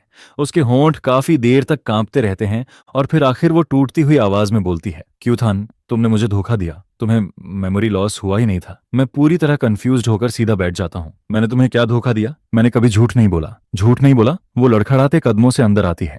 उसकी हील्स की आवाज फ्लोर पर जोर से गूंज रही होती है। हर कदम ऐसा लगता है जैसे मेरे सीने पर पड़ रहा हो। अभी जो तुमने क्यूट कहा वो कौन थी? VNDNDN थी ना? तुम हमेशा एक्टिंग करते रहे। Fake memory loss, fake obedience, fake dependence और पीछे से उसी औरत के साथ कांटेक्ट रखते रहे। तभी मुझे आखिर समझ आता है कि मिसअंडरस्टैंडिंग कहाँ हुई। मैं हंसते हुए फोन ऊपर उठाता हूँ। अरे तुम इस बात की बात कर रही हो? ये मेरा गेम टीममेट है, लड़का है। हम अभी रैंक जीत गए थे, इसलिए मजाक में उसे क्यूट बोल दिया। फिर मैं हेल्पलेस होकर बोलता हूँ, तुम आखिर अपने दिमाग में कैसी स्क्रिप्ट लिख रही हो? जिस पर तन्हा थियन अचानक वहीं रुक जाती है। उसके शरीर का नशा आधा उसी वक्त उतर जाता है। उसकी आंखों का गुस्सा धीरे धीरे शौक में बदलने लगता है। वो फोन की गेम स्क्रीन को देखती है, फिर मेरे इनोसेंट फेस को। उसके लाल पड़े गाल तुरंत सफेद पड़ने लगते हैं। मैं धीरे से बोलता हूँ, तन्हा थियन, मुझे पता है तुम किससे डरती हो। तुम डरती हो कि मैं फिर VNDNDN के पास चला जाऊंगा, सही कहा ना? मैं हल्की सांस लेकर आगे बोलता हूँ, लेकिन वो आदमी जो उसके लिए पागल था वो मैं नहीं हूँ। वो सिर्फ कहानी के कंट्रोल में चलने वाला पपेट था। मेरी मेमोरीज अभी भी 20 साल की उम्र पर रुकी हुई हैं। मुझे सिर्फ इतना याद है कि बचपन से हम दोनों हमेशा लड़ते रहते थे। तन्हा थियन के कंधे हल्के कांपने लगते हैं। वो मेरी तरफ नहीं देखती, लेकिन अब बहस भी नहीं करती, जिस पर मैं बेड से उतरकर उसके सामने आ जाता हूँ। मुझे याद है स्पोर्ट्स मीट में जब मैं फर्स्ट आने वाला था और एक्सीडेंट में गिर पड़ा था, तो मुझे स्कूल हॉस्पिटल तक लेकर गई थी। पूरे रास्ते मुझे डांटती रही, लेकिन मेरा हाथ इतना कसकर पकड़ा था जैसे छोड़ने से डर रही हो। मुझे ये भी याद है जब मेरे पास पॉकेट मनी नहीं होती थी, तुम मुंह से बोलती थी कि देना नहीं चाहती, लेकिन पीछे से सीक्रेटली पैसे पकड़ा देती थी। और तुम हमेशा कहती थी कि दुनिया के सारे मर्द मर जाएं, तब भी तुम मुझे पसंद नहीं करोगी। मैं हल्का मुस्कुराता हूँ, लेकिन मुझे पता है वो सिर्फ गुस्से वाली बातें थीं। इसके बाद मैं धीरे से हाथ बढ़ाकर उसके चेहरे से आंसू साफ करता हूँ। मेरी मूवमेंट्स थोड़ी क्लमजी होती हैं, लेकिन बेहद केयरफुल भी। पिछले आधे महीने में मैंने सब देख लिया। मुंह से तुम बोलती थी कि मुझे गोल्डन चेन से बांध कर रखना चाहती हो। तुम्हें डर था कि मैं भाग जाऊंगा, तुम्हें डर था कि मैं हर्ट हो जाऊंगा, लेकिन फिर भी तुमने मुझे सबसे अच्छी जिंदगी दी। मेरे लिए तुमने इतना इंपॉर्टेंट बिडिंग प्रोजेक्ट तक छोड़ दिया। यहां तक कि जब तुम्हें शक था कि मैं एक्टिंग कर रहा हूं, तब भी तुम बार बार मेरी तरफ भाग कर आई। मैं उसकी आंखों में देखते हुए धीरे से बोलता हूं, तन्हा थियन, तुम कोई विलन नहीं हो। तुम इस दुनिया की सबसे बेवकूफ और सबसे ज्यादा मुझे प्रोटेक्ट करने वाली इंसान हो। उसकी आंखों से आंसू गिरते हैं और सीधे मेरे हाथ पर आकर टूटते हैं। वो आंसू इतने गर्म थे कि जैसे मेरी स्किन जला रहे हों। काफी देर बाद वो कांपती आवाज में पूछती है, तुम सच में अब VNDNDN के पास नहीं जाओगे? मैं तुरंत डिस्गास्टेड फेस बनाता हूँ। मैं उसके पास जाकर करूंगा भी क्या? वो लड़की तो बस मुझे यूज करती थी, मुझे स्टेपिंग स्टोन बनाकर ऊपर चढ़ना चाहती थी, और कभी एक सच्चा वर्ड भी नहीं दिया। अगर मैं दोबारा उसके पास गया तो समझ लेना मैं पागल हो गया हूँ। पहले वाला इडियट मैं नहीं था, अब मैं सिर्फ खुद हूँ, और मैं उस टॉक्सिक औरत से जितना दूर रहूं उतना अच्छा है। सिस्टम अचानक एक्साइटेड होकर चिल्लाने लगता है, होस्ट आप तो कमाल हो। मिसअंडरस्टैंडिंग पूरी क्लियर हो गई, लेकिन मैं उसे इग्नोर कर देता हूँ। मैं धीरे से तन्हा थियन का हाथ पकड़ता हूँ और उसे बेड के किनारे बैठा देता हूँ। फिर सॉफ्टली बोलता हूँ, मैं उस पुराने बेवकूफ की तरफ से तुमसे माफी मांगता हूँ। उसने तुम्हें पूरे 6 साल हर्ट किया, तुम्हारी रातों की नींद छीन ली। तुम उससे प्यार करती थी,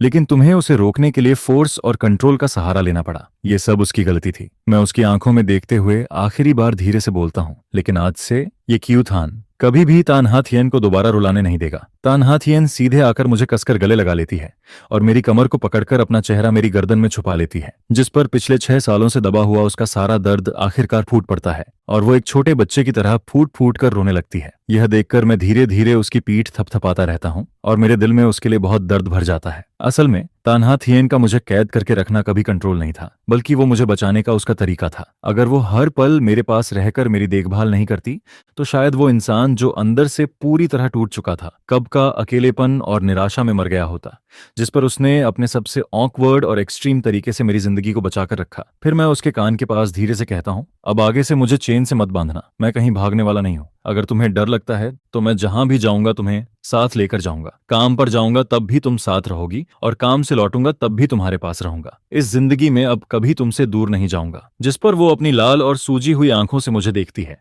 और धीमी आवाज में पूछती है, सच? मैं मुस्कुराकर कहता हूँ, सोने से भी ज्यादा सच। और इतना ही नहीं, अब मुझे मेहनत करके तुम्हारे बिजनेस में भी मदद करनी है। पहले मैं तुम्हारे लिए बोझ था, लेकिन अब मैं तुम्हारा सबसे मजबूत सपोर्ट बनूंगा। यह सुनकर वो हल्का सा हंस देती है और फिर धीरे से कहती है, बॉस, ये पहली बार है जब हम बिना 1 मीटर की दूरी रखे साथ में सो रहे हैं। जिस पर मैं उसे अपनी बाहों में भर लेता हूँ और वो मेरी छाती से लगकर बहुत सुकून भरी नींद सो जाती है। अब न उसे बेचैनी होती है, न ही आधी रात में डरकर उसकी आंख खुलती है। अगली सुबह जब तानहा थिएन उठती है तब उसके चेहरे पर हल्की शर्म साफ दिखाई देती है और उसके कान लाल हो रहे होते हैं। यह देखकर मैं जानबूझकर उसे छेड़ता हूँ, तब बॉस, कल रात कौन इतना रो रहा था? जिस पर वो मुझे घूर कर देखती है, लेकिन उसकी आंखों में पहले जैसी ठंडक नहीं होती, बल्कि थोड़ा सा नखरा और प्यार दिखाई देता है। फिर वो कहती है, अब उसका जिक्र मत करो। इसके बाद बिस्तर से उठते ही वो बॉडीगार्ड्स को घर की सारी गोल्ड चेन्स हटाने का ऑर्डर दे देती है। फिर मेरी तरफ देखकर कहती है, अब मैं तुम्हें अपने दिल से बांध कर रखूंगी, वो किसी भी चेन से ज्यादा मजबूत होगा। इसके बाद के दिनों में मैं धीरे धीरे बिजनेस की दुनिया में खुद को ढालना शुरू कर देता हूँ। शुरुआत में तो मुझे रिपोर्ट्स तक पढ़नी नहीं आती थी, लेकिन बाद में मैं तानहा थिएन से बिजनेस और कंपनी मैनेजमेंट सीखना शुरू करता हूँ, जिस पर मेरी प्रोग्रेस बहुत तेजी से होने लगती है। और जब भी वो मुझे सिखाती है तब वो बेहद पेशेंस के साथ हर चीज समझाती रहती है। वहीं दूसरी तरफ मैं भी पूरी मेहनत करता हूँ, क्योंकि अब मैं उसके ऊपर से थोड़ा प्रेशर कम करना चाहता हूँ ताकि उसे हर चीज अकेले ना संभालनी पड़े। वहीं दूसरी तरफ ट्राजान वीएन को आखिरकार अपनी ग्रीड और सेल्फिशनेस की कीमत चुकानी पड़ती है। गवर्नमेंट प्रोजेक्ट की बिडिंग में उसकी हार हो जाती है और न सिर्फ उसे इन्वेस्टमेंट नहीं मिलता, बल्कि वो भारी कर्ज में भी डूब जाती है, जिस पर उसके सारे शेयर्स भी गिरवी रख दिए जाते हैं। उसका पिता वैसे ही बेटियों को पसंद नहीं करता था और जैसे ही उसने वीएन को पूरी तरह फेल होते देखा, उसने तुरंत कंपनी की सारी पावर उससे छीन ली और बाकी बच्चों को कंट्रोल दे दिया, जिस पर वीएन को हर कोई छोड़ने लगता है। उसका पुराना ग्लैमरस जीवन पूरी तरह खत्म हो जाता है और आखिर में उसे चुपचाप अपना सामान लेकर हाई सिटी छोड़ना पड़ता है। अब उसके पास वापस खड़े होने का भी कोई मौका नहीं बचता। जब मुझे यह खबर मिलती है तब मैं बस हल्का सा मुस्कुरा देता हूँ और अपनी बाहों में बैठी लड़की को और कसकर पकड़ लेता हूँ, क्योंकि उसका यह अंजाम उसी के एक्शंस का रिजल्ट था। इसमें किसी और की गलती नहीं थी। कुछ समय बाद जब को निम फिर से ता फैमिली के घर आती है, तब वो मुझे और तानहा थिएन को साथ में सोफा पर बैठे देखती है। मैं उसके लिए फ्रूट्स छीलकर खिला रहा होता हूँ और वो मेरे कंधे पर सिर रखकर डॉक्यूमेंट्स पढ़ रही होती है, जिस पर दोनों का ये पीसफुल सीन देखकर को निम के मुंह की चाय लगभग बाहर निकल जाती है। फिर वो जोर से कहती है, हे भगवान क्यूथान, तुम्हारा यू टर्न तो कमाल का निकला। पहले तुम्हारी आंखों में सिर्फ वो ट्राजान वीएन डीएन दिखाई देती थी और अब तुम्हारी नजरों में सिर्फ हमारी नहाथियन है। यह सुनकर तानहा थिएन हल्के से उसे मारती है, लेकिन उसके होंठों पर मुस्कान बनी रहती है। फिर वो कहती है, फालतू बातें मत करो। जिस पर मैं तानहा थिएन का हाथ पकड़कर बहुत सीरियस होकर कहता हूँ, पहले मैं सच में अंधा था, लेकिन अब मुझे साफ दिखाई देने लगा है कि आखिर कौन वो इंसान है जिसे मुझे सबसे ज्यादा चेरिश करना चाहिए। तभी अचानक सिस्टम की आवाज आती है, होस्ट, स्टेज 1 मिशन पूरी तरह कंप्लीट हो चुकी है। आपकी बॉडी हेल्थ अब स्टैंडर्ड लेवल पर पहुंच चुकी है। स्टेज 2 मिशन अनलॉक हो चुकी है। रिवॉर्ड बॉक्स भेज दिया गया है। कंग्रेचुलेशंस, अब आप दोनों हस्बैंड वाइफ एक दूसरे के दिल को बिना बोले समझ पाएंगे और आगे कभी कोई मिसअंडरस्टैंडिंग नहीं होगी। इसके बाद समय धीरे धीरे आगे बढ़ने लगता है। मेरा वजन भी वापस नॉर्मल होने लगता है और मैं पहले की तरह कमजोर और हड्डियों का ढांचा नहीं दिखता। अब मेरा पूरा शरीर एनर्जी से भरा रहता है और पर्सनैलिटी भी पहले से ज्यादा कॉन्फिडेंट हो जाती है। वहीं दूसरी तरफ मेरा और तानहा थिएन का रिश्ता भी दिन ब दिन और गहरा होता जाता है। बचपन के राइवल्स अब एक दूसरे की जिंदगी का सबसे जरूरी हिस्सा बन चुके होते हैं, जिस पर हमारा बिजनेस भी लगातार ग्रो करता रहता है। हमारी कंपनी का इन्फ्लुएंस हर जगह फैलने लगता है और वो हाई सिटी की टॉप कंपनीज में शामिल हो जाती है। यहाँ तक कि जो शेयर होल्डर्स पहले तानहा थिएन पर शक करते थे, वो भी अब मेरी तारीफ करना शुरू कर देते हैं। फिर एक वीकेंड पर मैं तानहा थिएन का हाथ पकड़कर उसे हमारे पुराने यूनिवर्सिटी कैंपस में लेकर जाता हूँ। हम दोनों फेमिलियर रास्तों पर चलते रहते हैं और आसपास घूमते स्टूडेंट्स को देखकर ऐसा लगता है जैसे हम फिर से अपने 20 साल वाले दिनों में लौट आए हों। जिस पर मैं अचानक रुक जाता हूँ और सीरियस होकर तानहा थिएन की आंखों में देखने लगता हूँ। फिर मैं एक घुटने पर बैठता हूँ और अपनी जेब से एक डायमंड रिंग निकाल लेता हूँ। इसके बाद मैं उससे कहता हूँ, ये रिंग मैंने अपनी पहली कमाई से खरीदी है। जब हम 20 साल के थे तब तुमने मुझे पकड़कर इस लंबे रास्ते पर आगे बढ़ाया था, और अब 26 साल की उम्र में मैं तुम्हारा हाथ पकड़कर पूरी जिंदगी तुम्हारे साथ चलना चाहता हूँ। हमारी पिछली शादी गुस्से, मजबूरी और एक्सीडेंट की वजह से हुई थी, लेकिन अब मैं तुमसे दोबारा शादी करना चाहता हूँ क्योंकि मैं सच में तुमसे प्यार करता हूँ। क्या तुम मुझसे शादी करोगी? यह सुनते ही तन्हाथियन की आंखें आंसुओं से भर जाती हैं और वो जोर से सिर हिलाकर कहती है, मैं तैयार हूं। जिस पर मैं उसके हाथ में वो डायमंड रिंग पहना देता हूं और फिर खड़े होकर उसे कसकर गले लगा लेता हूं। फिर मैं उसके कान में धीरे से कहता हूं, अब हमारी जिंदगी में कोई राइवलरी नहीं होगी, अब सिर्फ मैं और मेरी वाइफ होंगे। इस जिंदगी में हम कभी एक दूसरे का साथ नहीं छोड़ेंगे, हमेशा साथ बूढ़े होंगे। तभी सिस्टम की आखिरी आवाज सुनाई देती है, होस्ट, फाइनल मिशन कंप्लीट हो चुकी है। ग्रैंड रिवॉर्ड साथ में बूढ़े होना एक्टिवेट हो चुका है। आपको और तन्हाथियन को जिंदगी भर खुशी और शांति मिले। जिस पर मैं अपनी वाइफ को बाहों में भर लेता हूं और मेरा दिल पूरी तरह सेटिस्फैक्शन से भर जाता है। पहले मुझे लगता था कि मैं इस नॉवेल की दुनिया में बस एक पपेट हूं जिसकी डेस्टिनी पहले से तय हो चुकी है और जो धीरे धीरे सिर्फ ट्रेजेडी की तरफ बढ़ रहा है। लेकिन अब मुझे समझ आ चुका था कि अगर इंसान अपने दिल को मजबूत रखे और सच्चे प्यार की कदर करे तो वो किसी भी बंधन से बाहर निकल सकता है और अपनी पसंद की जिंदगी जी सकता है। तन्हाथियन ने 6 साल तक चुपचाप मेरी रक्षा की, सिर्फ इसलिए ताकि असली मैं एक दिन वापस लौट सके। और अब मैं अपनी बाकी पूरी जिंदगी उसकी हर तकलीफ, हर इंतजार और हर दर्द का जवाब अपने प्यार और साथ से देना चाहता हूँ। कई शांत रातों में जब मैं तन्हाथियन को अपने पास चैन से सोते हुए देखता हूँ तब मैं धीरे से उसके माथे को चूम लेता हूँ। इस जिंदगी में तुमसे शादी करना कियूथान की सबसे बड़ी खुशकिस्मती थी। बाकी पूरी जिंदगी में तूफान भी तुम ही रहोगी, सुकून भरे दिन भी तुम ही रहोगी, मिल्की वे भी तुम ही रहोगी, शान और दौलत भी तुम ही रहोगी, और मेरे दिल की गहराई में छुपी सारी सॉफ्टनेस भी सिर्फ तुम ही रहोगी। फिर मेरी नजरें जहां भी जाएंगी वहां मुझे सिर्फ और सिर्फ तुम ही दिखाई दोगी।